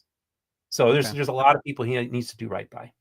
I gotcha. And I think like all of us, we're, not everyone has the full story about anything. Again, my experience with Divas was always very cordial and he was helpful to me. And again, I count him as a friend. I don't like what happened. And I was kind of sad to see him leave the space because even though he wasn't a huge part of the ex-Mormon space, he was a part of it. And when a part goes, you feel a little bit of loss. So to know that there's a way that he can come back and make things right, I think that's good. I would like to see that happen. Well, I just think that there was a malevolency there that he had towards me that was evil. I mean, it was hurtful for sure. I mean, did I ever show you the text that he sent me? I don't know if you did. It was horrible. It was sick. It was so malevolent. I think Bill and RFM might have put it up when they did their show. I feel like I remember seeing it somewhere. Yeah, you could tell he just thought this was just like, he got me. It was just this level of, I don't know. I just, like I said, look, life is too short to have toxic people in your life. Yeah, I agree with that. I agree. Well, thank you for answering that $2 question. And we should have made Conky pay like $10 for that at least, Steve. And then I wasn't planning on talking about it, but I do feel kind of hurt that there haven't been more people that I thought were my friends that haven't publicly condemned this, because I think that it's really simple. This is not a difficult thing to do. This is common sense 101. This was a horrible thing that he did about my mom, and people need to all people that have been associated with him, who have platformed him, who helped build him up, kind of need to take ownership of this monster that they created that hurt my mom. And I think more people I need more public apologies from people that helped enable this person to reach to the point that they did, because I feel hurt. I feel hurt by them.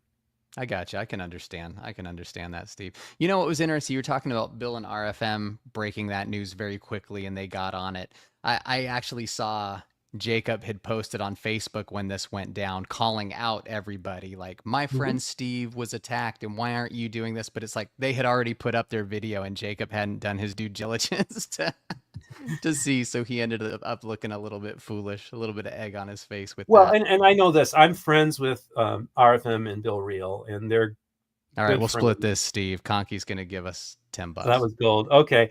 Yeah, I wasn't planning on talking about that, but hey, great, Conky. So thanks for making a contribution to my friend's channel here. Yeah. So I just, and again, this is the thing. I feel as podcasters, we should have like some ethical standards that we abide by. I have one that I don't go after people's families. That's mine. You can come after me if you want. Leave my family alone. I can come after you. I won't touch your family. Right. And that's exactly what I'm saying about my mom. He did the same. I was attacked by my family was attacked. So yeah, I think I think we could all universally agree, keep the family out of this. And I think we're going to Yeah, I see think more. that's a fair we'll- rule. Yeah, I think that's a fair rule. I think we all should look. Let's just keep the personal stuff out of this. And yeah, it just, I don't know. I just feel so bad because again, I literally try to help him, Yeah. and I get I hear screwed ya. like that.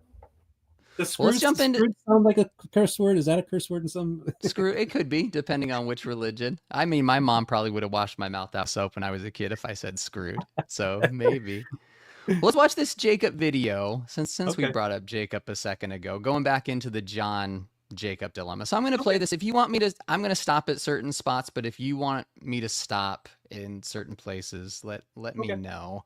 But this is, I took his video, I cut out a bunch and just kind of condensed it to about a 6-7 minute thing. So we'll kind of go through it. And for people who haven't seen it, it's just Jacob giving his story about how he tried to, you know, he did a video that John didn't like.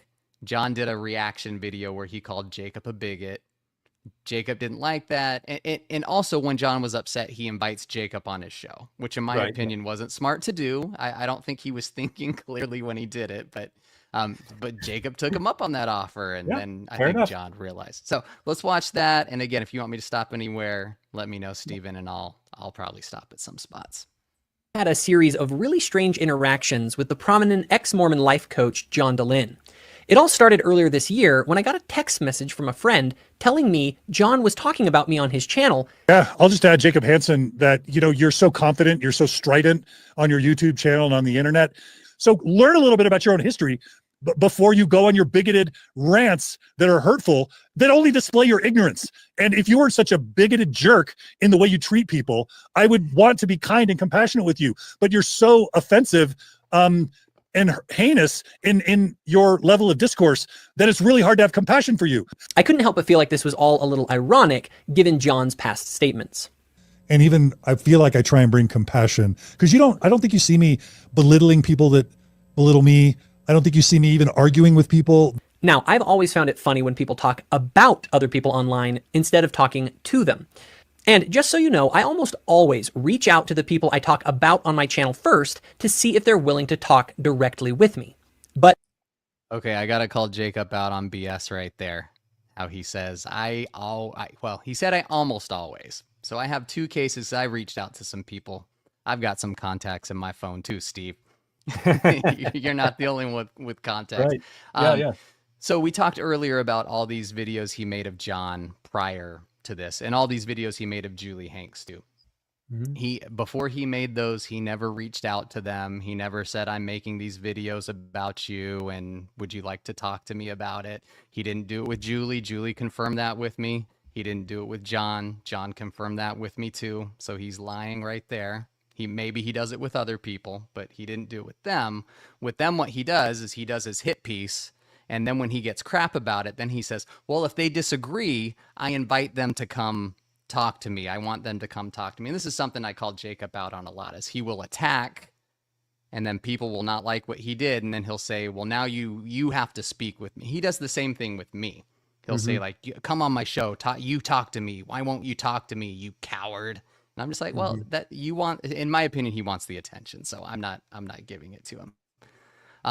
Anything you wanted to say about what we watched so far, or should I keep going? Well, I mean, Jacob is a classic cultural warrior. He believes that the church is being attacked, and he feels like these are people that want to destroy my church, and so I am going to fight back. I just think that's how he sees it.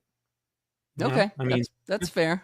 I wouldn't disagree with that, Stephen. I do think he sees John, and maybe not anymore if he's really had this road to Damascus moment, but sees them as enemies to the church. And frankly, I think that's how he sees ex-Mormons in general, unless you kind of agree with him politically, and then he'll tolerate you. But that's just my experience. When Cardin Ellis posted on my Facebook page that most ex-Mormons are mentally ill or something like that. He's the worst with that stuff, by the way. He's hyperbolic. I sent that to Jacob and I said, what do you think of that? And he said, well, none of my siblings are that way, so he felt like Cardin kind of crossed the line on that too. And then I agree, but in one of those videos thumbnails I showed you of it, the title was literally John Dehlin is causing mental illness. So who would John Dehlin be causing to be mentally ill, Stephen? Ex-Mormons, right? yeah, So I don't know. I'm glad he said that when you showed him the Cardin thing, but I think we have proof that at least in the past, Jacob didn't share that same opinion. I believe that people can change. I agree. I don't disagree with that. I've changed. I was a hardcore TBM, 10, 15 years ago, and now I'm a bleeding heart liberal, godless liberal. So people do change. All right, let's keep going with this. But to be fair, luckily, John did explicitly invite me onto his show. Okay, that's how I feel, Jacob Hansen. I invite you to come on Mormon Stories, and we'll have a conversation. And I promise to treat you respectfully. So shortly after he made this invite, I reached out to him to take him up on the offer. And that's where things got a little strange. He initially responded seemingly willing to do some kind of an interview, but then he would wait weeks to respond about specific times and dates, and then eventually he began telling me that he was having second thoughts because he feared that I lacked empathy. He also told me that one of the videos that I had up on my channel was a little too personal for him, and he asked if I would take it down. So, as an act of good faith, I did. Still, that wasn't enough. He kept playing. Okay, so you and I talked about this a little bit on the phone, this video that Jacob took down. And I'm glad he took it down. I don't know if anybody besides me saw it, but it was, he had, I think Chris Hanna was on with him and maybe Jared, who's also on Porch Time. I think they were on with him. But he brought up this picture of John's family, and he was basically saying, like, look at how they look. Like, look at what's happened to them when you go progressive. This is what you end up looking like. I don't remember if he put up a picture of, like, faithful people and, like, good looking, and this is what they look like, and this is what happens to you when you go woke, so to speak. But it was in poor taste, Steve. I don't know if you saw it. I don't believe that I saw the picture. I'm not Okay. familiar. Yeah. But I know I mentioned Chris and Jared, and they would say, because I've seen them say that it was not a big deal and they wouldn't consider it an issue. I would tend to disagree and say it was not in good taste, and I pointed it out to Jacob multiple times on Twitter that it was in poor taste and encouraged him to take it down. He didn't take it down for me, but he was happy to take it down when basically John was dangling the opportunity for a sit down. Because you have to remember, from my point of view and from most ex-Mormons' point of view, Jacob's chasing John's clout. This is an opportunity to get on a big platform. So he's like, okay, I'll take it down if I can get a sit down with John. I disagree with that, and that's just, that's my take on it, just from what I know. There's a lot of people that would, even on the ex-Mormon side, that would want to chase John's clout and, go on 100%. Yeah, 100%, so it's not, Stephen. I'd chase the clout. I'll take that Mormon Stories bump. Did you see a Mormon Stories bump when you went on his show, like with your subs and stuff? Yeah. Not as big as I thought it would be, but it was a very solid growth. Yep, it certainly did grow the channel, but not as big as I thought it would. But you got to remember that when I was on Mormon Stories, at the time he had around 40-something thousand subscribers. It's amazing how much he's grown. Was it really? Because he's up to like 267K now. Wow. I know. I didn't realize he'd grown that much so quickly. Yeah. Because like Ward Radio's sitting at 40K right now. That's amazing how, I know. Wow. Okay, let's keep it going. Games and delaying and asking me if I had an empathetic side that he could see. And eventually, it just seemed like he was playing emotionally manipulative games, so I left the matter alone as I had other big projects to work on. A few months later, I saw John do an interview with the Paul brothers, and it affected me. Yep. I came away from... Let me say here, I heard from a little birdie, Steve, that Jacob actually helped prep them. Yes. For this? Okay. So you were aware of that? Okay, I don't think I was aware of it, and I actually told the Paul brothers, I said, I wish, in addition to prepping with Jacob, you had also had prepped with me. Yeah. I feel that they could have come off better if they had learned to, I think that they were a little too overly aggressive in their approach, and I actually told them, I said, I thought it was a missed opportunity. And they're good friends. Okay. I love them over there at Stick of Joseph. They seem like okay guys. I haven't watched a ton of their stuff, but they seem all right. A little more palatable than some of the other guys. Okay, we'll keep going. Watching the interview they did with John Dehlin, feeling very different about him. You see, I had always thought of John Dehlin as someone who deeply hated the church. But after his interview with the Paul brothers, I came to realize John is not best understood as someone who desires to destroy the church, but rather as a radical progressive who is excommunicated because he refused to stop publicly undermining church leaders and teachings as he sought to remake the church according to his own ideologies. Keep in mind. Okay, so this is basically where Jacob has his Damascus moment, right? That he talked to you about. Mhm. So for you, you take him at his word on all that. He saw the video. He had this change of heart about John. There was an absolute sincerity in Jacob's voice. I've spent hours on the phone with Jacob. I know him pretty well. Okay. Have you ever seen the bad side of Jacob that like us ex-Mormons talk about? Or have you only seen this kind of polite talking with Steve Pynakker side of Jacob? Because No, he switches. I've watched. I've watched. Look, I've told Jacob. I even told him when he told me he was going to do a John Dehlin thing. I said, listen, just try not to be so aggressive. You know, like just remember. I said because when he told me, yeah, I'm going to do a video on John. I said, just remember how you felt that moment where you had that Damascus Road experience, and it made you kind of change your mind on John. Try to take it easy on him. That's what all I asked him to do. Okay. All right, let's keep going. That John does not drink or smoke or do drugs.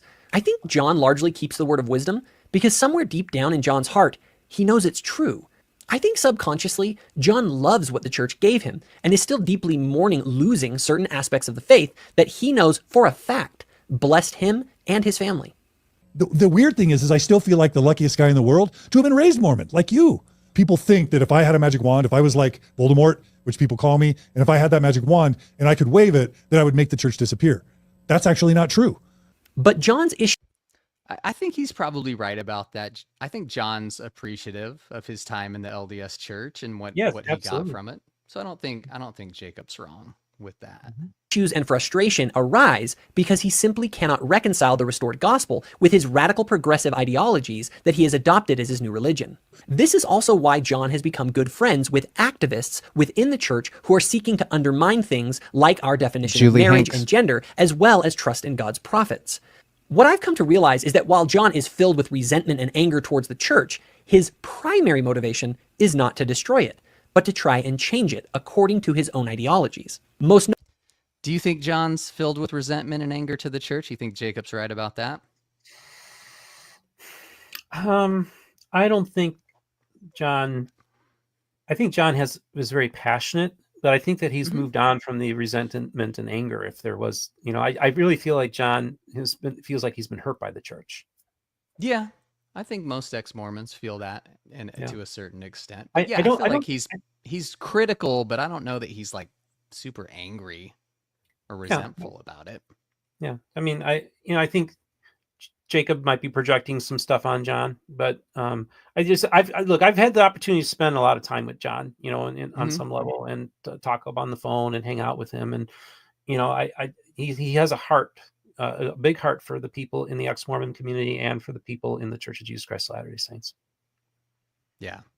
All right. Notably is that ideas like his contradict Christ's teachings and would, in fact, destroy the church by reducing it into essentially nothing more than John Dehlin's Thrive conferences, which John himself knows end up as little more than lame gatherings of resentful people who end up swinging and doing drugs. Now, okay, I wasn't super cool with that description of Thrive. Again, we talked about trying to create community, right, for people who leave religion. And I think that's what Thrive is for. And then for Jacob to characterize it as that's just where people like get drunk and swing. I think, again, you said projecting. He's projecting a little bit. I think he's doing a little bit of that there. I'll say something off camera to you about that. Okay. All right. Oh, do you have some info about Thrive that you're going to tell me about, Steve? Wait. All right, we'll keep going. Despite how demonstrably harmful John's ideologies are, after watching his interview with the Paul brothers, I did come to realize his intentions were sincere. So I decided to reach out to him again, if for no other reason than to let him know that I did not believe his fundamental motivations were nefarious.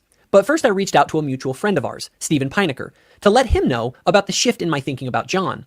Stephen largely agreed with my assessment about John's motivations. And Stephen said that he would be happy to host both of us on his channel to have a discussion about our different worldviews. All right, you can verify all that, Steve? Mm-hmm. Yep. I All spoke right. to Jacob and John that same day. Oh, did you? Okay. Did you speak to John before Jacob reached out to No, him? Jacob reached out to me, and then I reached out to John. Yeah. Okay. Because then he says here that then he texted John after that. So I wasn't sure the whole No, timeline of how it. well, I think I may have been the one to give. I think what happened was Jacob, I don't know if he texted, because I had John's number, of course, but I don't think I gave John his number or got permission. I think I just had him. I forget exactly what happened, but I was the one that basically reached out to John saying, "Hey, Jacob wants to talk to you." He Okay. did a Damascus Road experience. And so, yeah, I'm pretty sure I talked to him the same day. Okay. Cool. So I reached out to John, and he said that he might be willing to have lunch with me to discuss things further. Eventually, I decided to fly out to Utah, and we set a date. So I sent the following text message.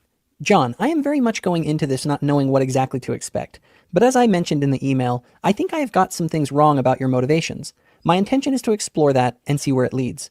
I also hope to show you who I am. Many people have an impression of me that changes when they actually meet me. I think if we can both come to the conclusion that we are not badly motivated, I think it could lead us to something positive, even if at the moment I don't really know exactly what that is. Unfortunately, So one thing I have trouble with there, Steve, is that Jacob says when people meet me, they have this one idea of me, and then when they meet me in person, they see me in a different light. Do you think there's some truth to that? Because I don't know. I have such a bad impression of Jacob that it's hard for me to think that if I met this guy in person, he's going to be different from this online persona that I know. Well, actually, I have never met him personally. I've only engaged with him on the phone. And also, on my YouTube, when I had him on a few times to talk. I would say that Jacob Hansen is very much like the person you see on camera. He's very much like that on the phone. He's actually one of the few people that can out-talk me on the phone. Like, I'm a pretty He's prodigious talkative. He's You're very a little talkative. loquacious too, Steve, a little bit. Yes. But for him to be able to dominate the conversations is very rare. It doesn't happen too often with me. But there's an underlying sincerity that I see, and an underlying kindness that I see from him that I don't think a lot of people do see. I do think that I wish Jacob would phrase things differently, do things differently, but he comes from a family where they all get into arguments with each other. He's got his younger brother, Forrest Hansen, who's an atheist, and they went on my channel, and these guys go at it all the time. It's like he's a very confrontational person and is very passionate. And so he does this kind of stuff. So that's just kind of how he's hardwired, man, And so I just that's just how he is, and I just and like I said, I was involved in the college Republicans, and man, there are a ton of people in the college Republicans just like Jacob Hansen. Are there? Yeah. So you've seen this type of guy before. Absolutely. I gotcha. All right, let's keep going. this meeting never happened. Just a couple of days before I was to fly out to Utah, my channel released a video featuring Rachel Patterson's critique of Dr. Julie Hank's ideas about women. That day, John sent me one of the strangest texts I've ever received. Hey Jacob, I'm friends with Julie. I don't think I'm going to feel safe meeting with you until you stop the smearing stuff and make restitution. If or when you decide to make public apologies for past behavior and show a pattern of changing your approach to sincere critics, I'd be willing to consider re-engaging. But for now, I have little reason to trust. Reach out to Pynakker when you feel like you've made restitution. I'm going to block you in the meantime, because texts and words mean little in these situations. A change in behavior is really all that I can trust at this point. I'm going to have to cancel our lunch date, unfortunately. All the best. I hope you are able to develop empathy for our points of view someday. So why am I sharing? All right, so Jacob ultimately got rejected. What I thought was interesting there, Steve, is that he's trying to get this sit down with John, arranged. And I like to think of it like with my kid when he wants something. He's going to be on his best behavior. He's going to be kissing our butts, me and his mom, trying to do what he needs to do so that he's going to get what he wants. So for me, it was real weird that while Jacob he's almost there, like he's pretty close to John saying yes to this. He's almost got this lunch date with him. But then he goes, let me go put up this video about a friend of his, Julie Hanks. And the interesting thing is he didn't even do the video. He took it from a female podcaster. He probably got permission, took her video and then put it up. In a way, it was, I guess, good that he got a female to do it instead of him, who usually does it, because to me that comes off as misogynistic and it's not a good look. But I don't know. I just thought it was strange that he almost had this thing, and if he had just stayed on his good behavior a little bit longer, he probably would have got it. But he screwed up by putting that video up. What do you think of my analysis there? Yeah, I don't. Yeah, that's great. And by the way, I guess Julie Hanks is in the. She's in the conversation. chat. So, Julie, please reach out to me. I'd actually like to chat with you sometime. Maybe actually have you on my program. But I actually would if just Julie wants, I can get her your contact info. Yeah, Steve. because I definitely would like to. She's somebody I would like to talk to on this. And again, I try to get all the different perspectives. Jacob's 22. Oh yeah, that's the okay. letter right there. Okay, that he sent to her stake president. So just if anyone didn't believe that there really was a letter from Jacob with the picture, and I put those smiley faces on his family because I don't want them showing up on here, but I did want to show the letter. Yeah. So I think that there are times when Jacob does things and says things and states things in a way that I certainly wouldn't. And I think that there are times when he comes across very much like a cultural warrior, sounds like somebody who's like, right-wing media. So it's part of it's part of the dialect of that community to speak this way. And so, and I think, again, this is also, he's in defense mode to defend his church. And he feels like, they're at war and there's people that are trying to undermine the church, both within and without. And he's kind of one of those people that's trying to be a guardian of the church, and wants to, so that's just, look, this is all stuff that happened in the evangelical world. And when you had the split offs between the mainline Protestants and the fundamentalists and the evangelicals, like these battles have been going on. This is all familiar. We've seen this playbook used many times. It's interesting to hear your take on it, Steve, because you're like, I've seen all this before. But for us, this is like this is the first time, and we're seeing it happen in real time. It's amazing how there's so many parallels. Basically, your church is doing everything that the evangelicals were doing like 30 years ago. That's you basically guys are like 20, 30 years behind us. And it's like, I've seen that one before. There's the joke that Mormons are 30 years behind the times, but apparently we're 30 years behind evangelical times. Yes. All right, let me put this video back up. It's pretty close. Well, first off, because John publicly said this. I invite you to come on Mormon Stories and we'll have a conversation. And I promise to treat you respectfully. But as you can see behind the scenes, things are different. During this whole thing, I was just sitting there thinking, John, are we teenage girls or something? Why don't we just have a conversation? I think it's important for people to know the sort of emotionally manipulative behavior that people like John engage in. You see, I'm making this video because John decided to publicly attack me and call me an ignorant, bigoted jerk in front of hundreds of thousands of people. And if you weren't such a bigoted jerk in the way you treat people, I would want to be kind and compassionate with you. But you're so offensive and heinous. So 76,000 people watched it. So he wasn't quite right on hundreds of thousands. But I get it. Nobody wants to be called a bigot by the biggest ex-Mormon platform out there. I can understand that. So to set the record straight, I think people should know that I have been perfectly willing to have a conversation with John Dehlin since day one. I don't bite. I know how to have civil conversations with people with wildly different worldviews. I do it regularly on my channel. So I'd agree with that, Steve, but those are people that he doesn't have essentially a beef with. I feel like Jacob can have cordial conversations with people if he likes them. If he doesn't, to me, they're not necessarily cordial. And he might just call that debate. We're just debating, and I'm beating you in the debate. He's that's what he is. He's a debater. He certainly is. He's hardwired for that.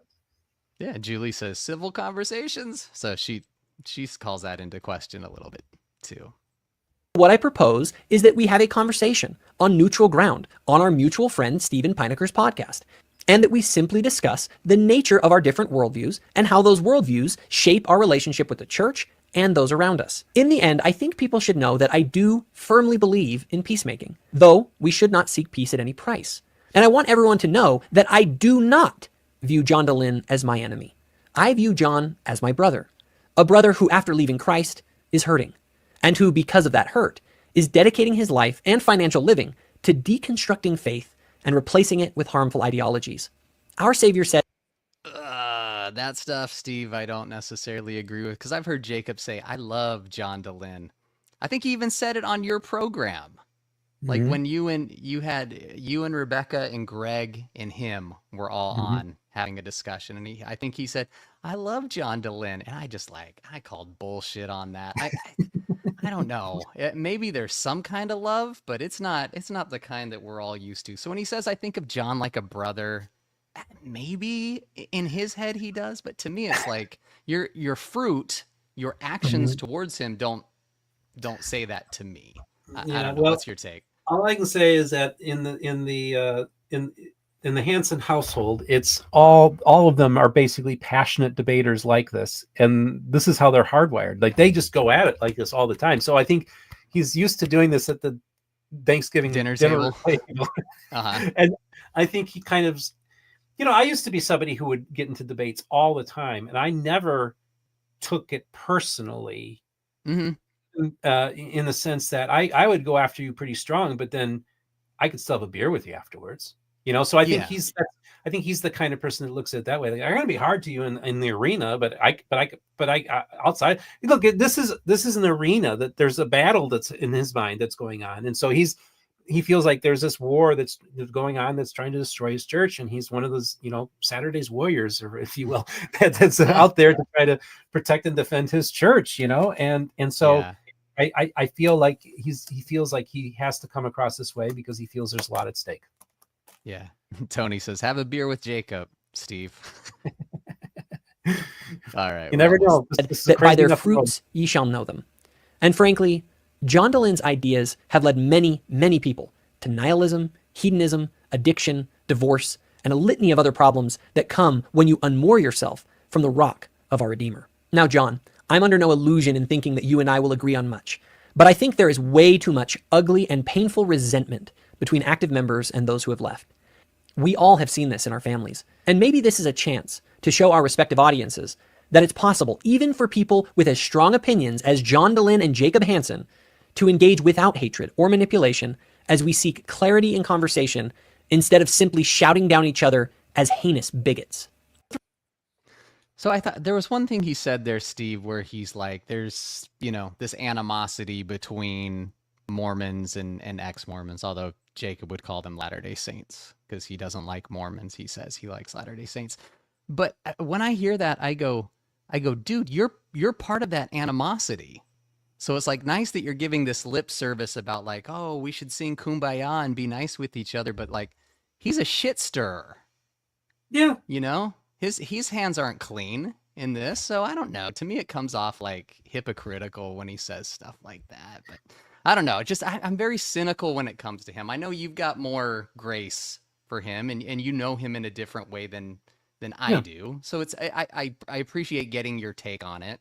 I don't know that I'm swayed your way or you're swayed my way. But I'm not trying to sway anybody. I just I want know. people to, speak from this place and space that they're at, where they're at in their journey. I think for some people, somebody like Jacob Hansen, especially if somebody's in the middle of a faith deconstruction and they've been hurt by the church, I imagine that listening to Jacob Hansen would be like, fingernails on a chalkboard. Like, Yeah. it's like I can totally understand, why he would be so repugnant, if you will, to certain people because of where they're at. But I also kind of try to say, like, listen, many of you were also a lot like that Jacob Hansen at one time too. And so try to be sympathetic to, that, hey, I was kind of like Jacob Hansen at one time too. Julie Hanks says Jacob thinks all people who leave the church become drug addicts, divorced, swinging, and alcoholic. Yeah, that's a very complex story that's happening in the ex-Mormon community. And I don't disagree that happens to some people, but he paints with a very broad brush and applies it to the entire community. So but I do think that it's not unusual for people to have gone through any type of faith deconstruction to go through these things. This isn't just part of the ex-Mormon community as well. So this is actually pretty common. It's really interesting to see a lot of the parallels that happens in these communities. So I look at the ex-Mormon community as being a community that does need community and needs to be able to be helpful to people, because there's a lot of hurt people in that space. And I'm very sensitive. That's why I'll never go after. Look, I understand what it's like to be an atheist. I know what it's like to lose one's faith. So I will never go after ex-Mormons for being ex-Mormons. I might go after I think that's people. why we like you, Steve, is because Yeah. you can truly empathize with us Yeah, because you've exactly. been there. Nothing but empathy. Yeah. And I appreciate that. I've kept you a long time, Steve, but can I do one more thing? I want to play one more clip from your Sure. It's Mormon coming on stories. almost 11:30 here on the East Coast. I Yeah. can't believe it. I was ready for you to tap out, and I would have gladly just shut it Once- down and been Man, finished. once the microphones turn on and the lights are on, boom, I'm ready to go. You're a trooper. When I started doing these lives, I never thought I could do more than like 30 minutes. And then when they go, almost 2 hours, I think one went almost 3 hours. I was up till 1 in the morning. I'm like, what am I doing? But I guess, you get a good guest and you get good conversation going. You can keep things going. Certainly. Which is Absolutely. pretty good. Okay, so let me play this clip. This was near the end of your Mormon Stories interview. Okay. John asked you a question about your thoughts on gay marriage or just like gay relationships between people. And you give an answer. I don't think you came out and gave like a definitive answer. I'll let people listen to it. But I'm asking you this in relation to, I'm going to ask you about Jacob after, because John made the accusation that he is a bigot, basically that he's a homophobe. Which is a criticism you'll hear for a lot because of his views on LGBTQ people. So let's watch this, and then I'm gonna ask you a question after, and you're free to answer it or you're free not to. But let's check this out. If God wants his gay and lesbian children to do or not do, is it a sin in your worldview? Does God consider it a sin for two gay men to be sexually intimate and get married, for two women to be sexually intimate and get married? Is that a sin in your view, in the way you read the Bible, in the way you look at God? Yeah, I mean, it's sin is such a hard word, and like it's an abomination, and terminology. But there are sins that are in the Bible that are considered sins, like a bacon double cheeseburger, and that's a sin. Within the same context of this condemning same-sex, activity in the Levitical chapters. So you have all these condemnations, and this is an abomination, this is an abomination, and we eat shellfish, we don't follow these rules, and then also Scripture makes it very clear that divorce is wrong, and yet most Christians have the same divorce rate as the world, and yet we let them get remarried, and technically they're committing sin every time they have sex, right? So to me, we have to have freedom here and also compassion and grace here. So if those people, Christians who are divorced and remarried and having sex, are not committing sin, even though the Bible says they are, but most Christians would say they're not, then, except for the Catholics would say they're committing sin, then we need to make the same type of accommodation for LGBTQ people. We can't let them live by rules where we're not going to enforce the Bible on them, but we're going to enforce the Bible on them, on the LGBTQ community. So this is where we got to grapple with these things and have conversations with the text, and then also have conversations with people and hear their stories and see what works for them. I want you to live a life of integrity.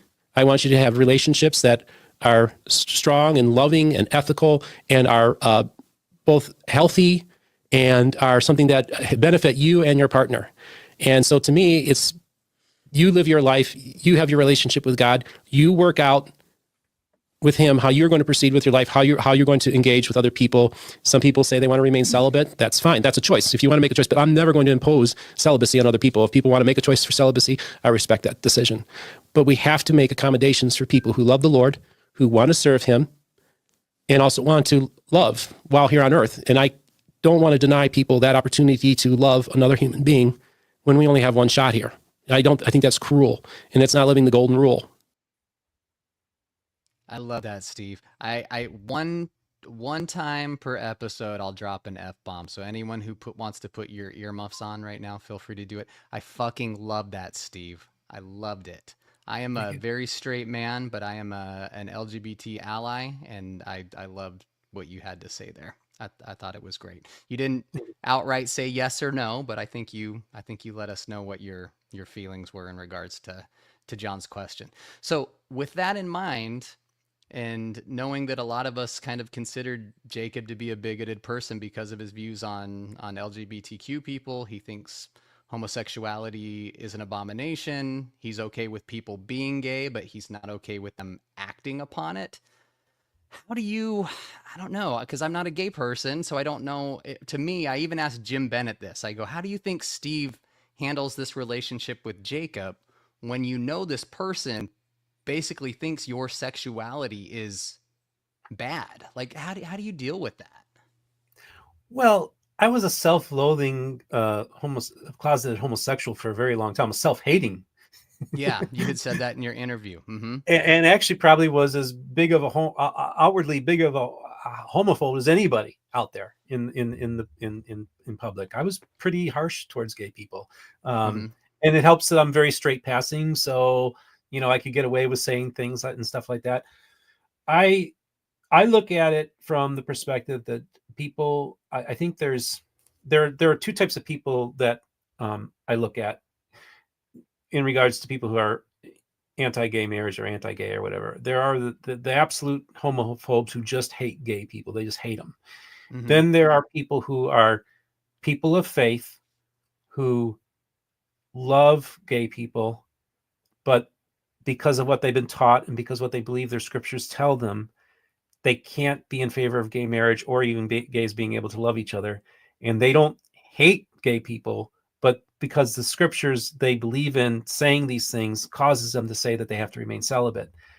Mm-hmm. I differentiate between those two types of people. There are Jacob Hansen is Yeah. not a flat out bigot. Jacob Hansen is representing conventional, traditional Christian understanding of sexuality. And he's looking at anything that is opposed to that is undermining the institution of marriage and heteronormative behavior, and thinks that this is something that's detrimental to the culture. This is mainstream Republican thought in many ways. This is conservative thought in many ways. So this, and again, I lifelong Republican here, not a Trumper, but a lifelong Republican. So I understand the mindset that they're coming in. And just to be totally honest with you, I've never been to a pride parade. I grew up near Chicago. They have like one of the biggest pride parades. I've never considered myself an activist in that space because I'm a pretty staunch individualist libertarian. And so I'm not a real big group joiner. I've never joined a church in my entire life. I've never, I was a member of the Libertarian Party for maybe 1 year. I think it's the only group I ever joined.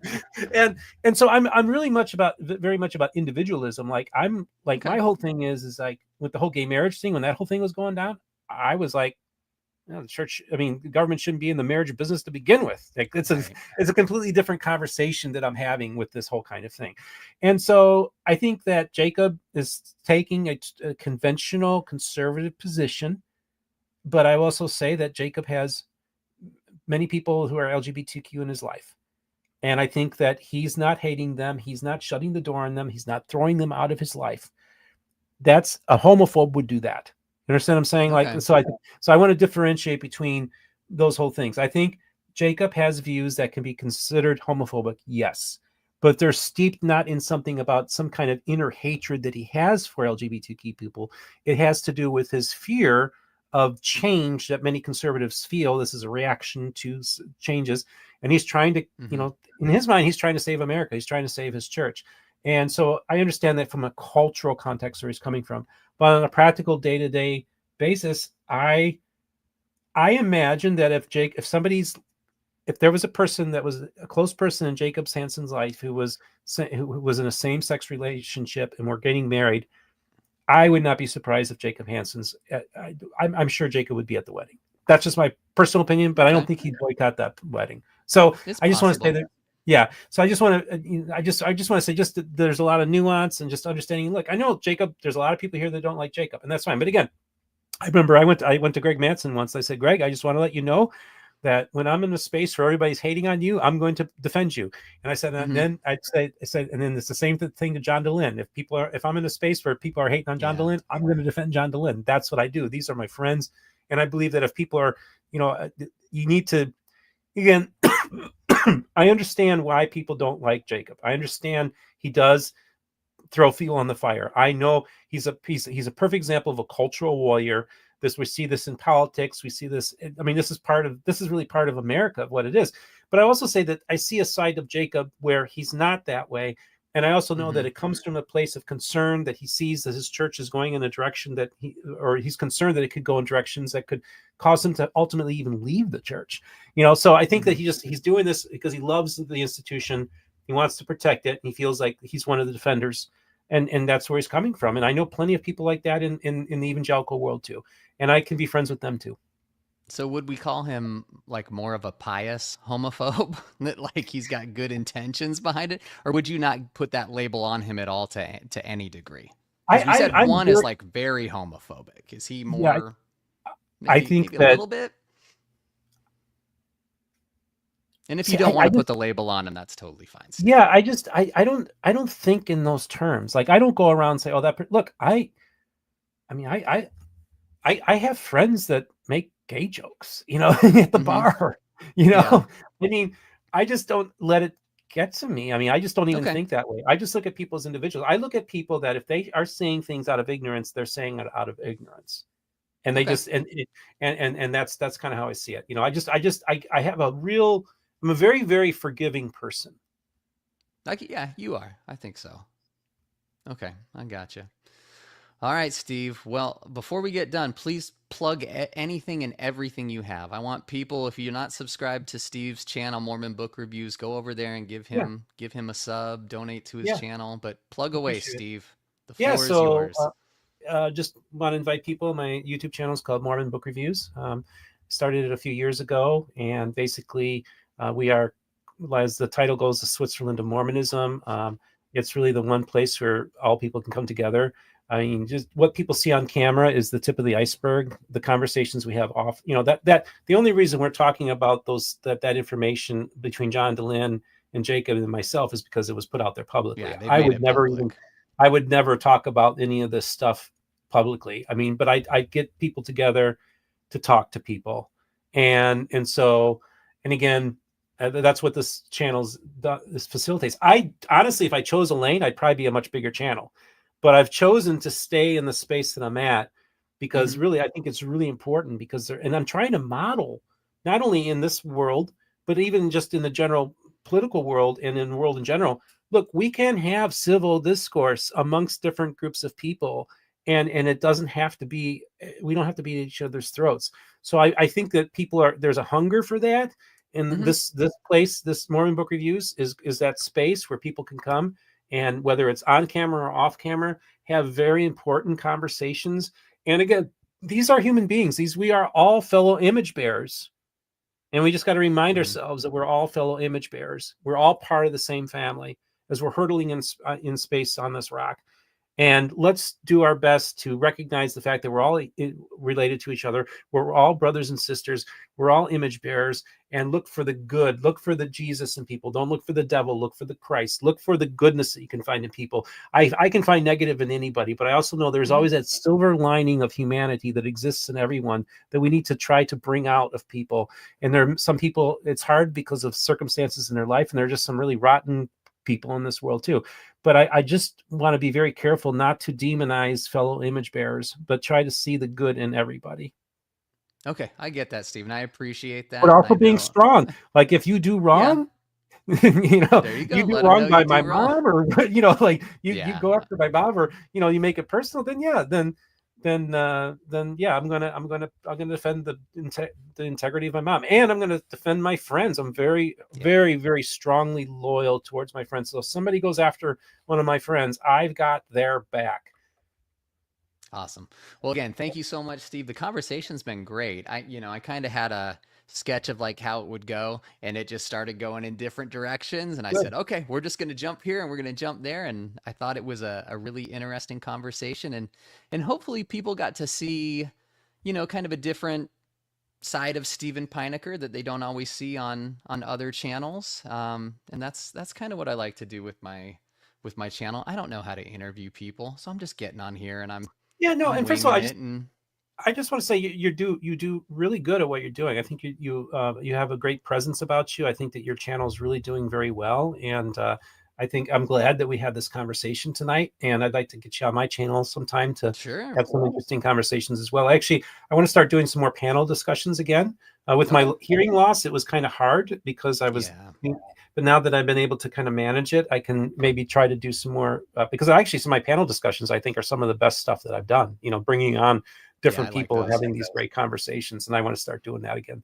Maybe get you on game, Steve. You scratch my back, I'll scratch yours. We help each other out. That's how it goes. I'm just looking for the panel discussion with you and Jacob Hansen on it. You know, that might Oh be my fun. God. Maybe someday. You never know. I think if we ever did talk, it would have to be something like that. I can't guarantee it'll ever happen, Stephen, but if it did, it would probably be that. Maybe we could do something where like it's you get to moderate and like you bring me up on screen and we talk and then you take me off and you put up Jacob. So we're kind of in the same room, but we're just okay, never got on it. screen or talking to each other. That would be Well, first of interesting. all, I just want to thank you so much. It's 11:40 at night, quite late for me. I just Yeah. remind people, Mormon Book Reviews on YouTube. Go over there, subscribe. I'd like to get to 10,000 subscribers sooner than later. Probably would have earlier this year if I didn't have 2.5 months go down the Yeah, toilet. you got a because good my- amount of subs, Steve. I'm jealous. Yeah. I want those subs. Yeah, you're growing at a nice clip yourself. It took me almost over a year to get to 1,000 subscribers. So Did it? Wow. Well, I've been making content for years now. So when I started the channel, I had tons of stuff to just upload, which helped with getting subs and getting the watch hours you need to Yeah. get monetized. So Yeah. I was able to get there pretty quick. Doing this Cool. live stuff has been, I didn't think I'd ever go this route. I preferred to kind of be behind the scenes and not on camera, but I kind of like it. And it's just become a weekly thing and, Yeah. people tune in and it's been fun. Well, I'm going to switch over to StreamYard at some point, and maybe one of these days and sit down and you can give me a tutorial. And I'll show you. I learned, I see. did one live and I sucked at it and with StreamYard and the next week I learned another thing about it and then I finally kind of learned all the gadgets and stuff. Great. That's Which awesome. is good. Yeah, but happy to help. All right, so I'm going to bid Steve a good night. I'm going to take him off stage. Thanks again, Steve. Steve, you don't have to do the after show. I know it's late. You can go to bed, but I'm going to jump on there probably 5 minutes after I sign on. But if you know want, what? It's it's up to you. I'll if you want, I'll send you the link in like 5 minutes, and if you want to hop on, feel free. If you don't, I'm just going to chat about that. I need to take a bathroom break. So why don't That's what I'm going to do. I'm going to take 5. I'm going to do the same. Send me the link, and and then I'll come back. It sounds good. Okay. All right. Sounds good. All right, everybody. Thank you to Steve for coming on, and head over to my Patreon. Let me throw the link up. Well, Steve, you can go. I'm going to throw the link up after I sign off. All right, everybody. Come check out the after show. It'll be good. 5 minutes. We'll do it.